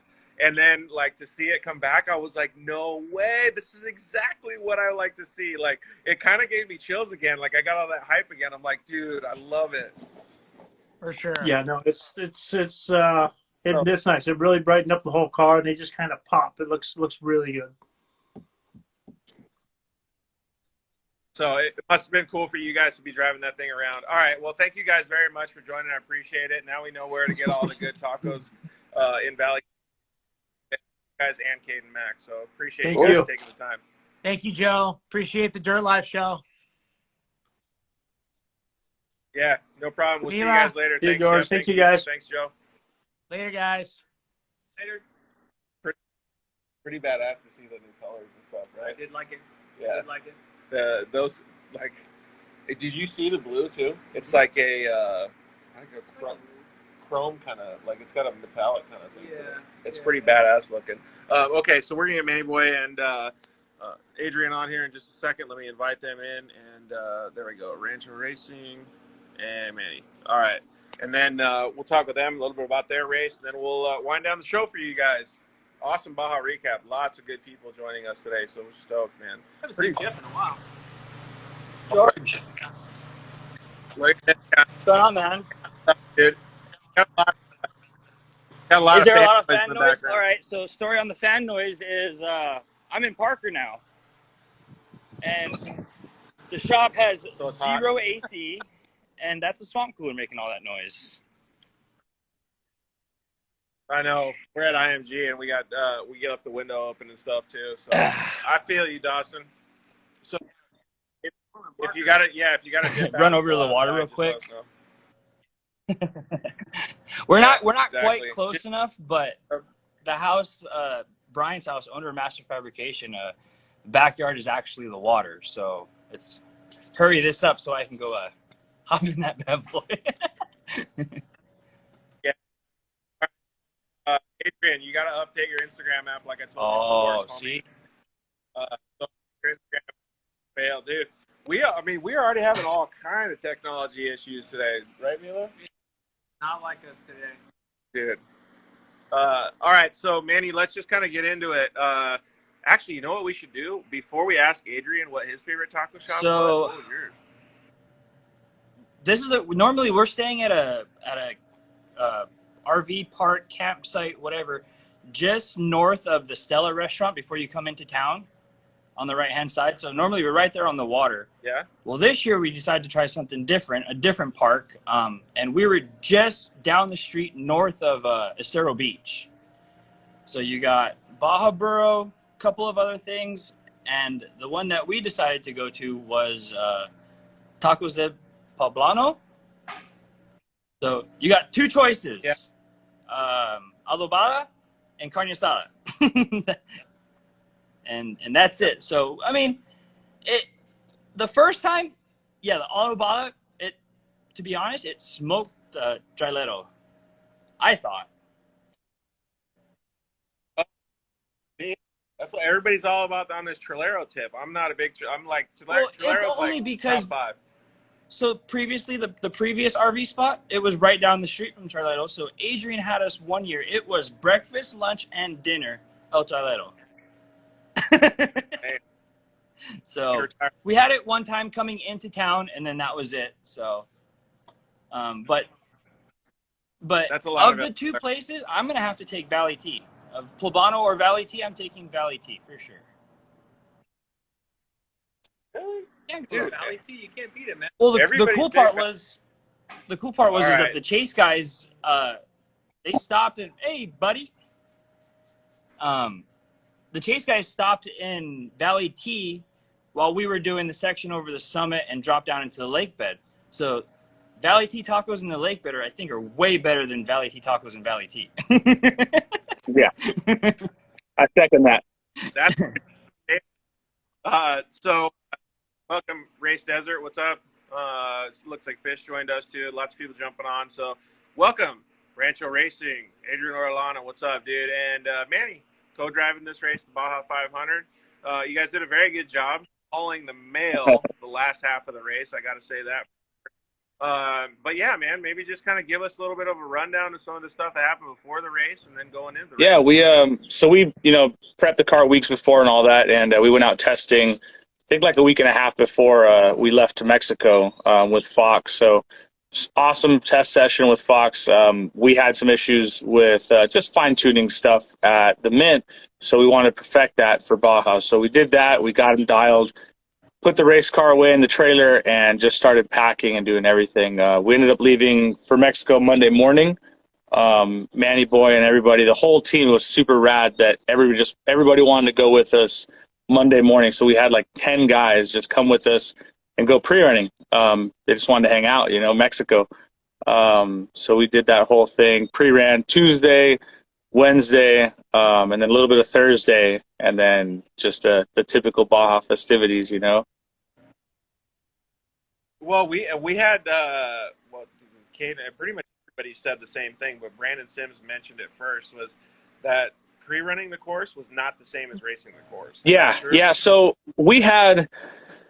I'm a big fan of pre-run to just take notes, lines for sure, but sometimes pre-running isn't necessary. A lot of people told us, Manny knows too, a lot of people were telling us that, hey, you got to pre-run the last 80 miles, the last 100 miles.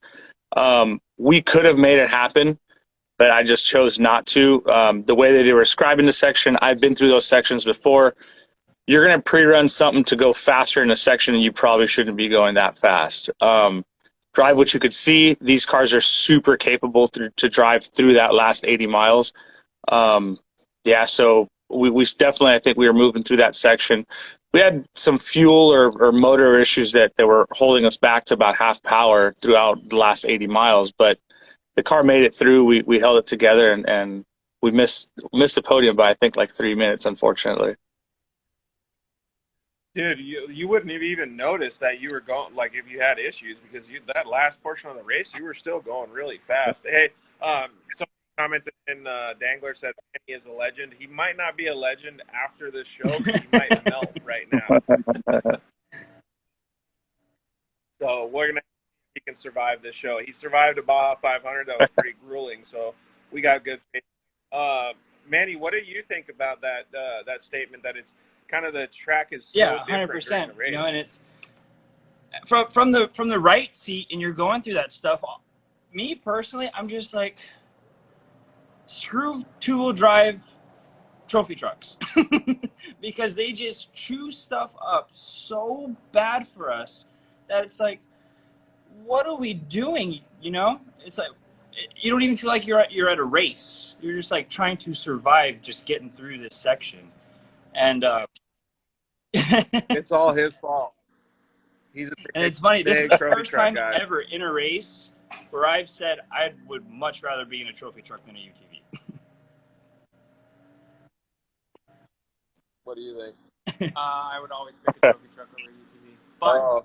But the new UTVs are pretty capable. Sure. I will say that. That's a good point to bring up too. Is like, I'm a big fan of 4-wheel drive because I always tell everybody 4-wheel drive is like cheating. So give us a little bit of a rundown of like how, I don't know how I want to say this or how I want to put this, but how capable those UTVs are now, Adrian. And I mean this like with a backup kind of baseline story. Is you guys ran in the naturally aspirated class. But you had a super good run. I mean, you beat a lot of big trucks. You beat a lot of different cars. Like, they're so capable now. So I kind of want to understand, like, okay, here, put it this way. If I'm going to race the next Baja race, the next Baja 500, what kind of car would you suggest I get? If you've never raced UTV, I'm a huge fan of the NA class. They're very simple. They I grew up racing 516 and 1/2/1600s. They resemble a lot, in my eyes, they resemble a lot to a 1/2/1600 with obviously more suspension. They're simple, they're clean, they got seats, they got a steering wheel. There's really nothing else to them. You don't have to worry about boost codes. You don't have to worry about, digital wrenches, anything like that, because they're very basic. I say an NA car, and we've proven it. Kristen's proven it that NA cars can overall races. In Baja, it's capable, it's possible. Cool thing is I don't have to lift. I don't have to be rolling in and out of the throttle like I do in a turbo car. I can just keep it matted the whole day, which makes that a lot more fun too. So it's, I say an NA car. I personally love the NA car. Yeah, and then Dango just said the biggest difference is 40-inch tires. I mean, that does make a pretty big difference. Whoa. Pretty big difference. Yeah. Especially when you have to change it. I've never changed a 40 before, so I couldn't even imagine. You're not picking that thing up with one hand. It's stressful. I've done it. Up anymore. That's true. I saw that. I saw a video of that. So Yeah, I've done it. Did I've changed the Go ahead, 40 man. once in flip flops at a Pro Eagle event, but that's about it. that's on asphalt, but that was on asphalt. Yeah. flip flops? All I heard was chanclas. Is flip flops the first tire for Yeah. changing 40s? Nobody else wanted to do it, so I tried. That is true. Only in Mexico. In Mexico, chanclas are definitely preferred Yeah. by everyone. All right, so let's kind of get back to the race then. So there was a lot of different drama and different things that happened, like the bottleneck and things like that. But we've already talked about that kind of a lot on this show. So kind of give us just a rundown of how your race went, changing the strategy and having to manage what you guys were going through at the different times. Yeah, so we started off the race really good. We requested a rear start, which we got. So we started in the back, just make it easier for the whole team. And then I like to have a little fun from the back going to the front. So we started doing that. I think by like mile 10, we had already passed 2 cars. Mile 12. We had already passed 2 cars, and then we were on the bumper of Bolton. And I think it was like race mile 15 or 20. It felt like I got a flat. And then all of a sudden I just kept hearing like chassis slap after chassis slap. And I'm like, this is more than a flat, whether a broken arm or something. A total fluke deal. We pulled over, we checked it out. Manny got out, and I guess the reservoir line somehow on the shock, it blew open. So that was that one. We limped it to race mile 40. We swapped that out. And then a few miles later, we had another shock failure on the other side. Luckily, Fox has blessed us with some good spares, so we had to limp it to 70, and we swapped those out. And again, thankfully, we had a good test session. Those shocks were set up just like our race car ones. The ride height was just a tiny bit off for us, but that's when we started moving after race mile 70. We didn't get held up at the summit at all. By that point, we were already down over an hour, so we just said, screw it, man. Let's just see what we can do. We got to what was like 215, 240. And that's when we were told that the lead pack is only a few minutes. I think it was like 15, 20 minutes in front of us. And that's when we just said that Mike section was pretty good for us. So we made a lot of good moves there. When you hear that stuff over the radio, Manny, like, what do you tell Adrian as the co-driver? Are you trying to keep him mellow, or are you just like, all right, I'm glad you asked that question, because for me, I'm still early into all this stuff. I've been doing it for, I don't know, I'm gonna say 5 years. And first time I ever went to Baja was to go race, and it was a Baja rally thing where we won. So I like to win. So nowadays, if you have a problem, it could be a 5-minute problem. Everybody's so fast in these UTVs now, and they're so consistent that you're almost, oh, all right. Well, it's the next one down. We're not going to win anymore. And Adrian, he's more than a co-driver to me. He's more than a friend. He's a mentor to me. He's a firefighter. He goes through a lot of adversity. So, at race mile 70, he noticed. He's like, hey, what's wrong with you? Throwing my tantrum, quietly. And he's like, we're early in this race. So, you got to, either get out or, figure it out. And I was like, all right, let's have fun with this at least. And, we, from there on, we had a blast and we clicked really, really well together. This is actually the first time I've done a full race in Mexico with Adrian. So that was a good time. But he's really, go ahead, George. It's really cool to hear that. And Mila, you can actually probably speak more on this. Is there's like a lot of reality, like human interaction-based things that people don't always talk about, like from the races, right? Like what you guys do in the cockpit, like if the driver hurts the car and the co-driver says fuck off or whatever, these different emotions that you go through driving a race like that, because you're tired, you're pushing hard, you got adrenaline, like all this stuff. Well, and sometimes you're in two different mindsets, right? The co-dog may be tired and the driver may be angry.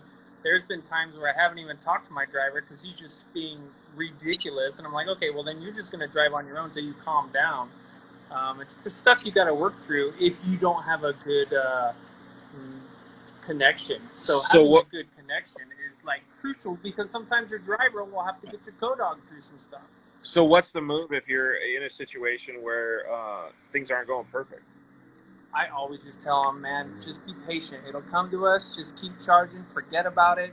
It's a race. It's not like we're going to sit and dwell on it. Just keep moving forward. That's all you can do. 100%. Manny, you agree with that? I mean, what is sitting there, pouting, not helping your guy out, going to do any good, So to transfer, that outside of the race car, and bring it into everyday life, it's like, little things, let's capitalize on the next thing if we can't capitalize on this one, So I mean, it's moving it from life and racing, That's what I think.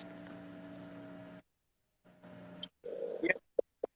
When you have a co-dog with you that can understand all that stuff, it probably makes it quite a bit easier to do the job and haul ass. Yeah, it's definitely different. We play Dr. Phil in there all the time. My co-driver is my Dr. Phil. I'm his Dr. Phil. Dude, you're in the car for so long, and then I've grown to just solo all the races myself. So I've learned to deal with the issues that I have in my own head for 26 hours, 13 hours, what we just did this time. So I can figure those issues out pretty quickly now. So now I just kind of lean over to my co-drivers and just help them out. If they're having a moment or whatever, we could talk about it and we could figure it out. Yeah, we're still calling notes, but in between those notes, we're still talking and figuring it out and talking about girlfriend doing whatever or boyfriends. It doesn't matter, whatever it is. We just got to figure it out. And then it's awesome to see that 5-minute conversation. And actually it was like I'm going to give it a 2-minute conversation with Manny Boy. And then all of a sudden it's just a little bit of quietness, no big deal. And then we just start clicking miles, hitting every single line, hitting everything that we wanted to do during pre-run. We're doing it during race day and we're doing it perfectly.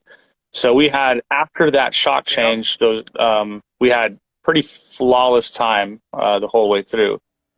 So it was pretty good. Yeah, and it helps clear your mind and almost get back into, I don't know, I just call it muscle memory, right? You just keep just cruising, doing what you know how to do. So when you're going through that, you just mentioned that you like to, just Ironman stuff, right? Like,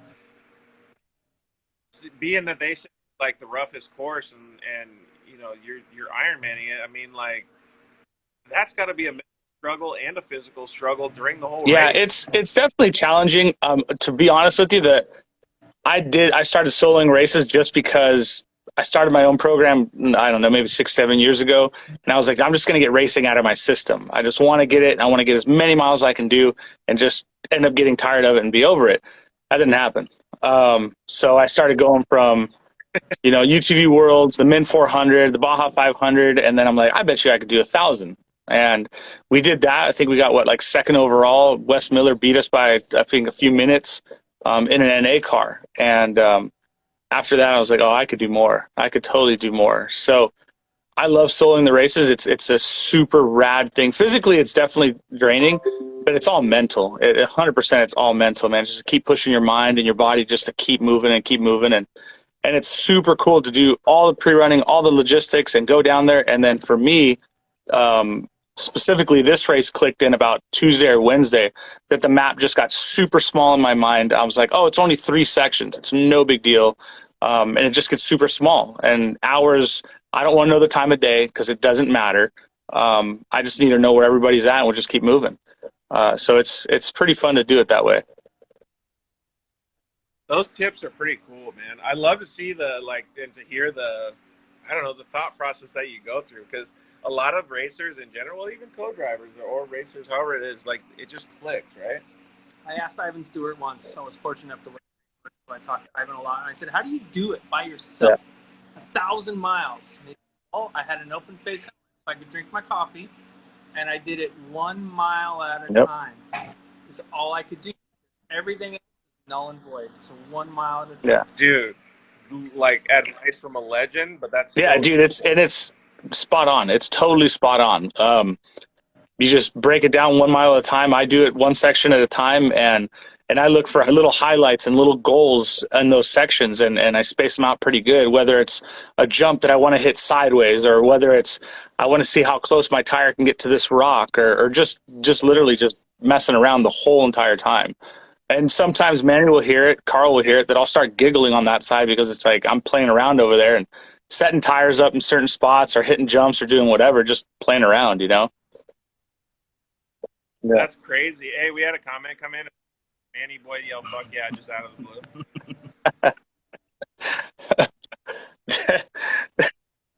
Is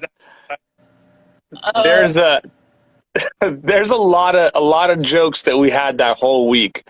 I saw a couple comments right now with some things. There's a lot of fun. You get 10 guys together and 1 car to pre-run in and 2 trucks following you around up and down Baja, California. There's going to be some fun times. Well, Orange Shield talking about your unit over here. The comment disappeared. What did he say? Oh, boy. You loose screws and God's great. Yeah, I mean, like, that's usually what wins races, right?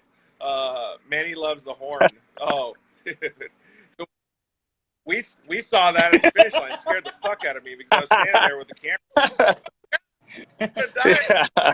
It's funny. We pull up and I'm like, everyone looks a little sleepy, you know? Wake up, everybody. And dude, Ensenada, dead. It's 12:30. Everyone's capped. Yeah. Yeah. It's, dude, I love it. Not at, what is it? Go ahead. Oh, I love, you know, when we got to the finish line, we gave Kayden a little high. Dude, I love seeing him in front of us. I love seeing him behind me. It's so much fun just playing around with them. Yeah, it is cool to see. Like, I love that you guys operated on not a loose program, but a loose program and having fun and just keeping it light. You know, it's really cool to see that because it makes that whole atmosphere and all the memories just that much better. Yeah, definitely. You can still keep it light. I mean, that's where a lot of people have a hard time separating it. Yeah, be light, but have fun and be determined. Yeah, 100%. All right, so you guys did well. If you had to gauge or just like do a race recap or whatever you want to do, like on your way home, what are the things that you're changing to do better for next year or the next race? Honestly, man, it's all personal stuff for me. Just trying to figure out whether organization.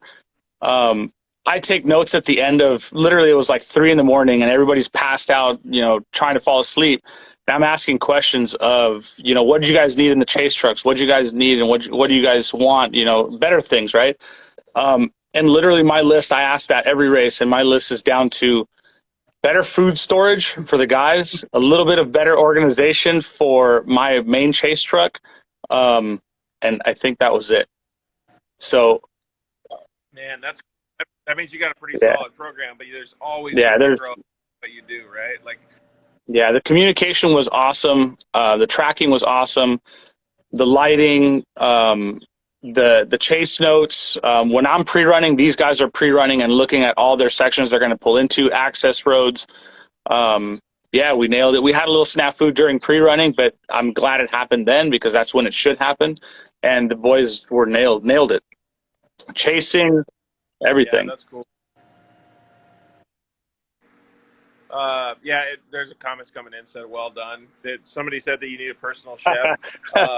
I like to cook. I like to cook when I'm out there too. That's my little zen moment. So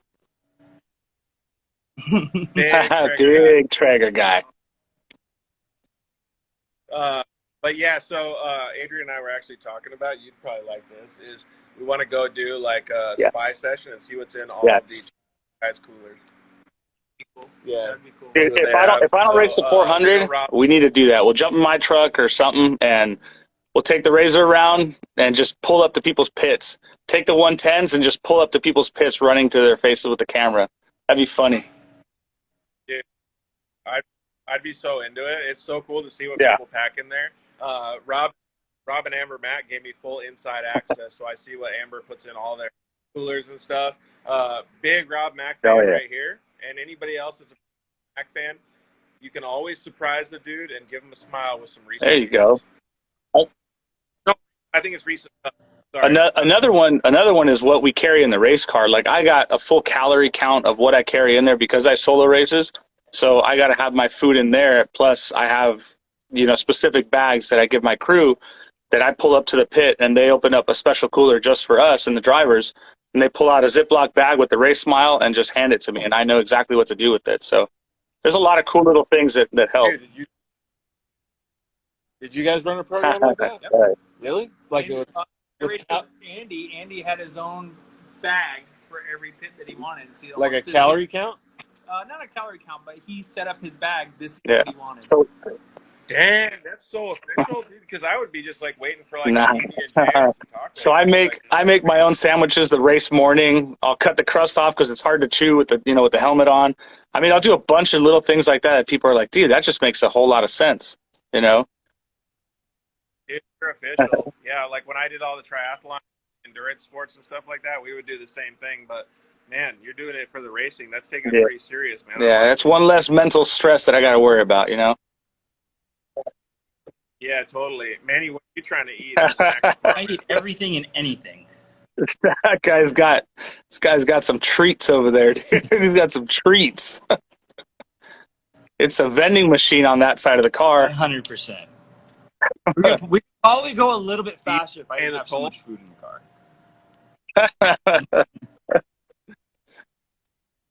That's hilarious. What are you trying to eat, though, man? We need some answers. The boys over at Baja Jerky, they hooked us up with a whole bunch of, the sample packs and door bags full of them. Couldn't even get the impact out of there.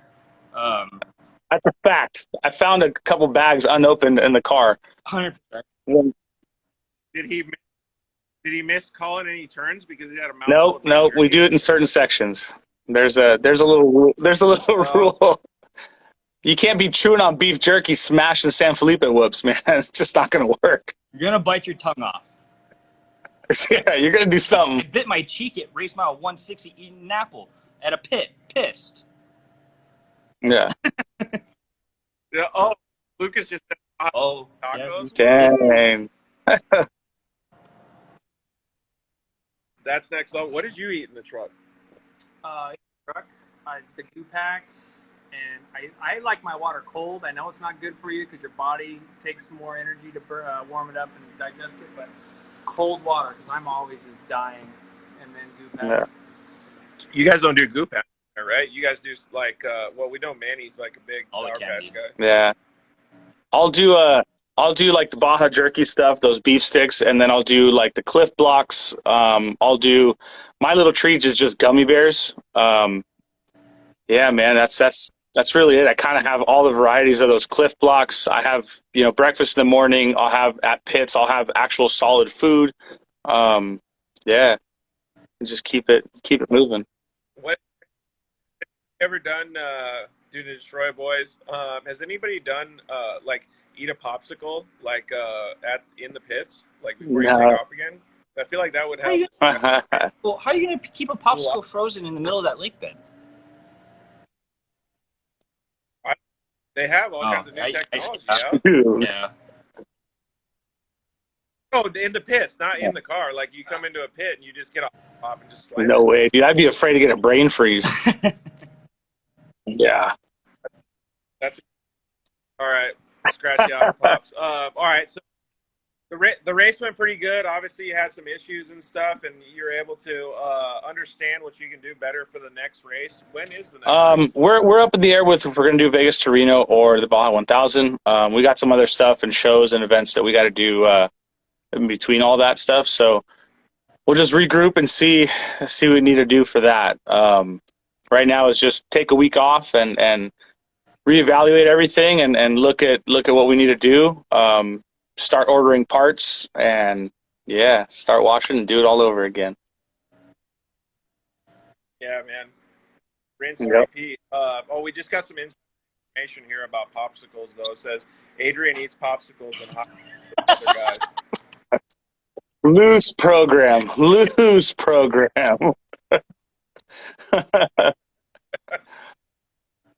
We love it, man. That's what the Dirt Life's all about, is all this fun stuff that happens with the teams, man. You guys had a fantastic time, I'm sure. You know, you had some of the Boxo guys with you. You had all your family, your crew, everybody that came down. So, tell us about that stuff. Maybe give us a little bit of So, dude, I mean, everybody's got a nickname. I don't know if I have one yet. I'm sure they have one, but I haven't heard of it yet.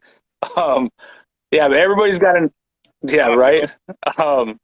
There's the comment up there. I'm gonna let Manny tell that the doo-doo paper story.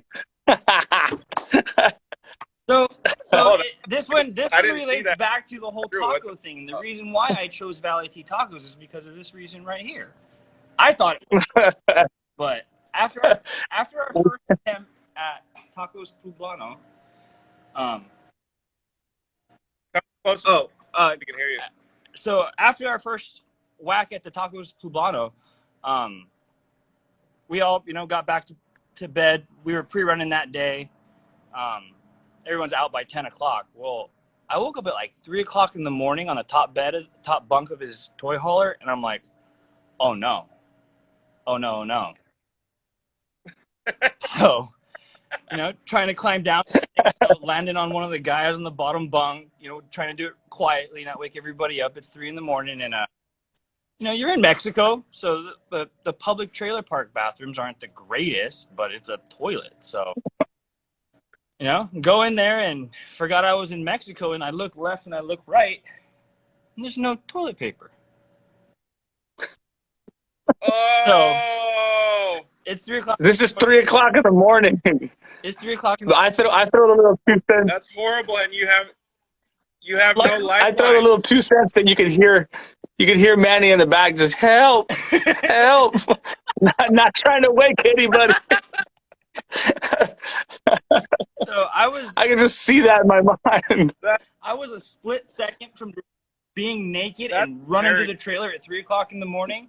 But one of the other pit guys, he had to use the bathroom too. So I popped the door open because I hear somebody waking up. I popped my head out the bathroom. I'm like, hey, give me some toilet paper. And he's like looking, and he's like, who is that? He's like, oh, Manny. Yep.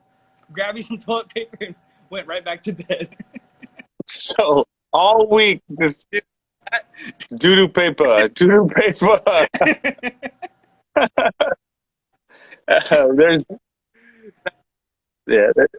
So the lesson learned here is, like, you don't have to prep your car anymore. You just have to be prepared every time.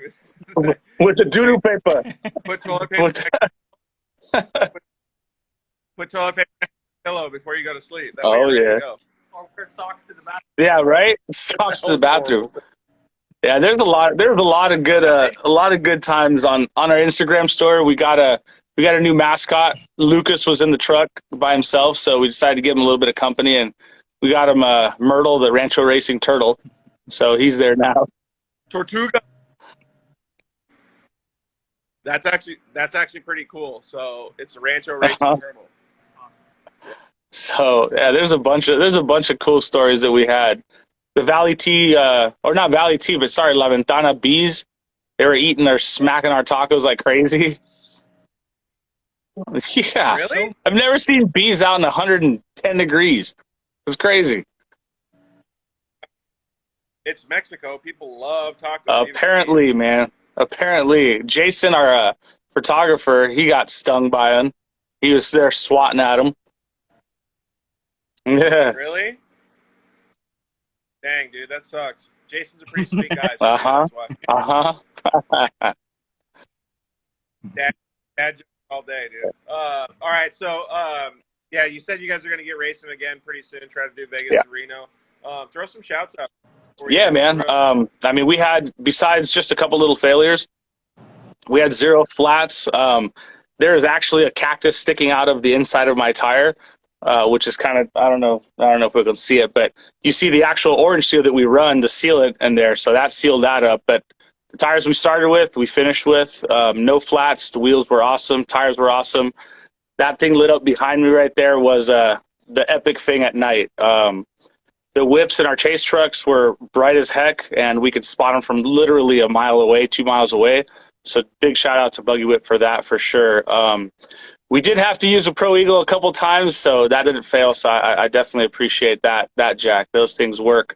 Even that incline, actually, Manny, at race mile 70, the car was like completely leaning over. We had to jack it up the opposite way just to get it straight. So that's pretty impressive. On my window, I'm just talking to him like, "Hey, how's it going?"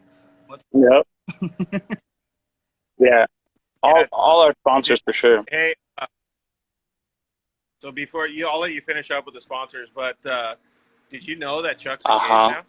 I saw. He was supposed to go to Mexico with us, but I can understand why he couldn't. Yeah.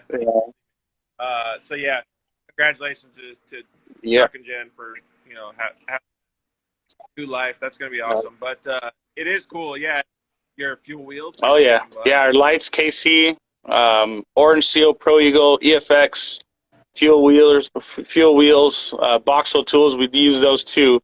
Yeah, just everybody. Motor had great power. 0 failures to the diff, axles, transmission. Everything's cryo heated, so we definitely trust in that one. Even with no skid plate, that transmission took a beating. So I appreciate that for cryo heat, man. That thing's solid. Yeah, dude, totally. Man, you guys did a fantastic job, though. So I think it's rad that you guys are doing it. Manny, are you going to participate in some more racing with this absolutely. fast driver over here? Absolutely. Whenever he says, we're racing, I'm racing with you, pal. And, I race a couple of other guys throughout the year. And my next one will be in 2 weeks. So I'm doing the Legacy Baja Nevada with Cole Husted. Yeah. Ooh, right back into it. Right back into it. And after that, I'm not too sure. Can I make it? What's up? Quick, though? Wait, United States, too. Just take the toilet paper. Doodoo paper. 100%. But you do find a co-driver that you like. It's pretty important to stick around, right? Yeah, dude, I'm so lucky. I've got 3. So, and they all do. Ooh, dude, they all do their own sections. It's pretty rad. I'm definitely lucky.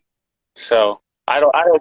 Is that three main drivers, or is it like a main and 2? No, they're 3 main. I don't know. Manny just did something pretty crazy that I've never had before. Well, no, Daniel did it too. Mm-hmm. But he's the full-time mechanic and now driving chase trucks. So, but besides Daniel, yeah, Manny's been the first one to solo a race with me like that. So that's pretty. I've done, longer miles than this. I did the 1,000 this past one. Did the start to 680, with Kayden,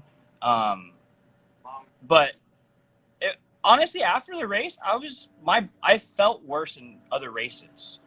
So my body was like, you can keep going if you really wanted to. So when he starts, barking about soloing thousands and stuff, my wheels start to get to turning, and I'm like, Co-driving is a whole nother beast. That's what I grew up doing.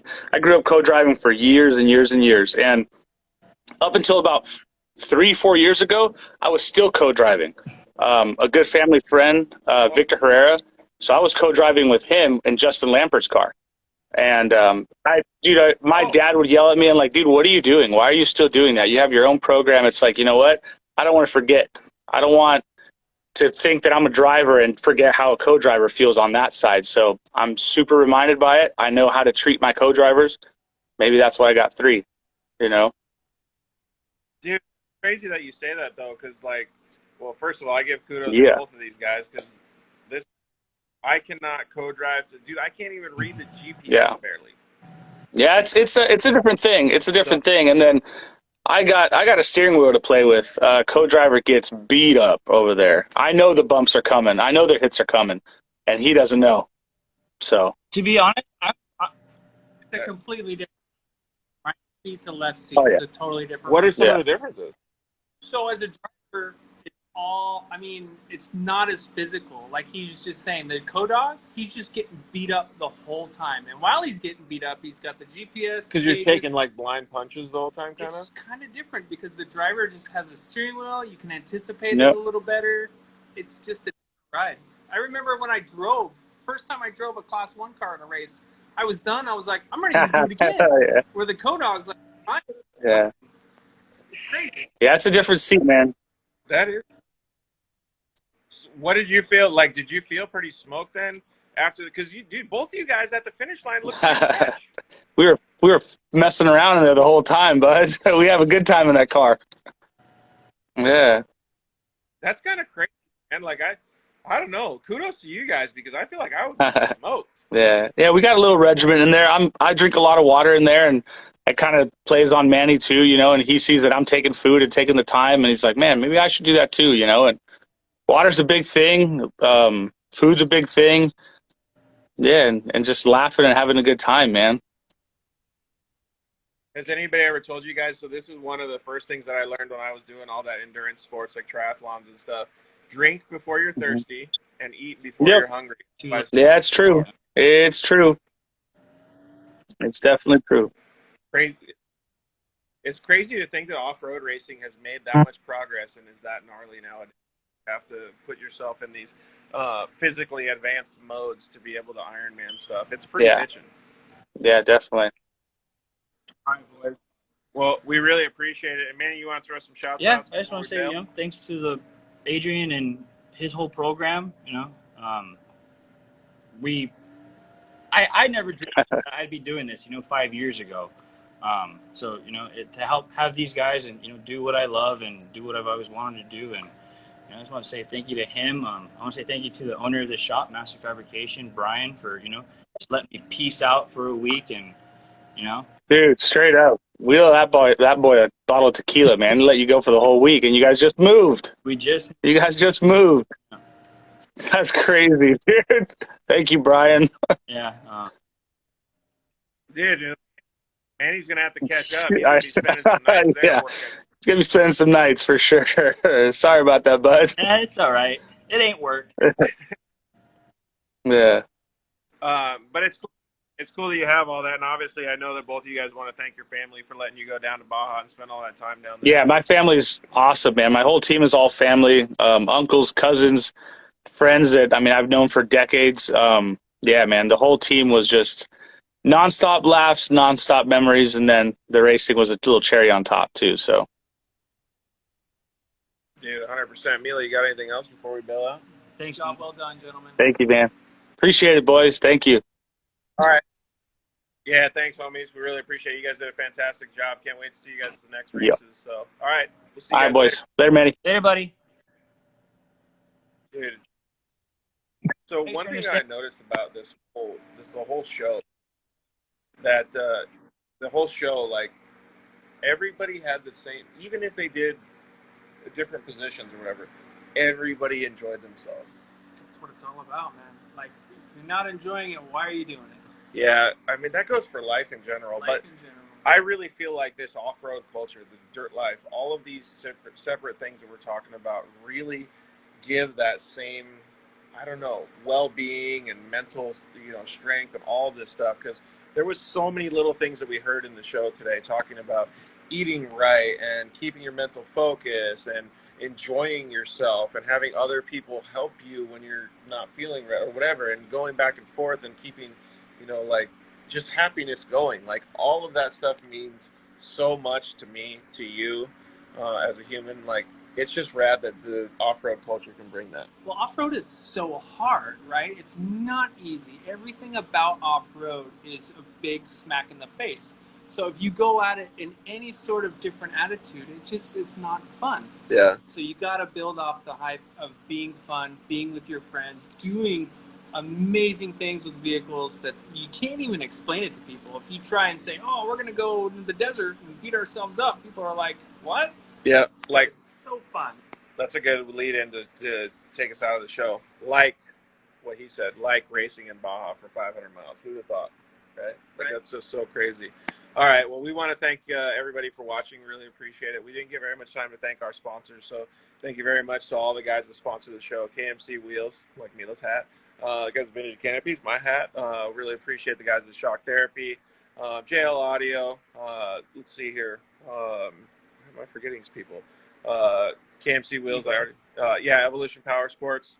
And the guys over at ZRP, Zolander Racing Products. Josh over at Cryo Heat.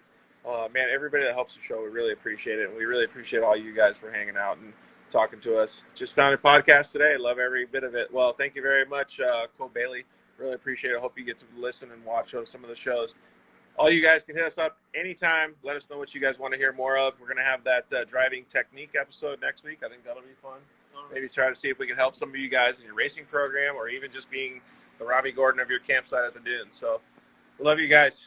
Good night.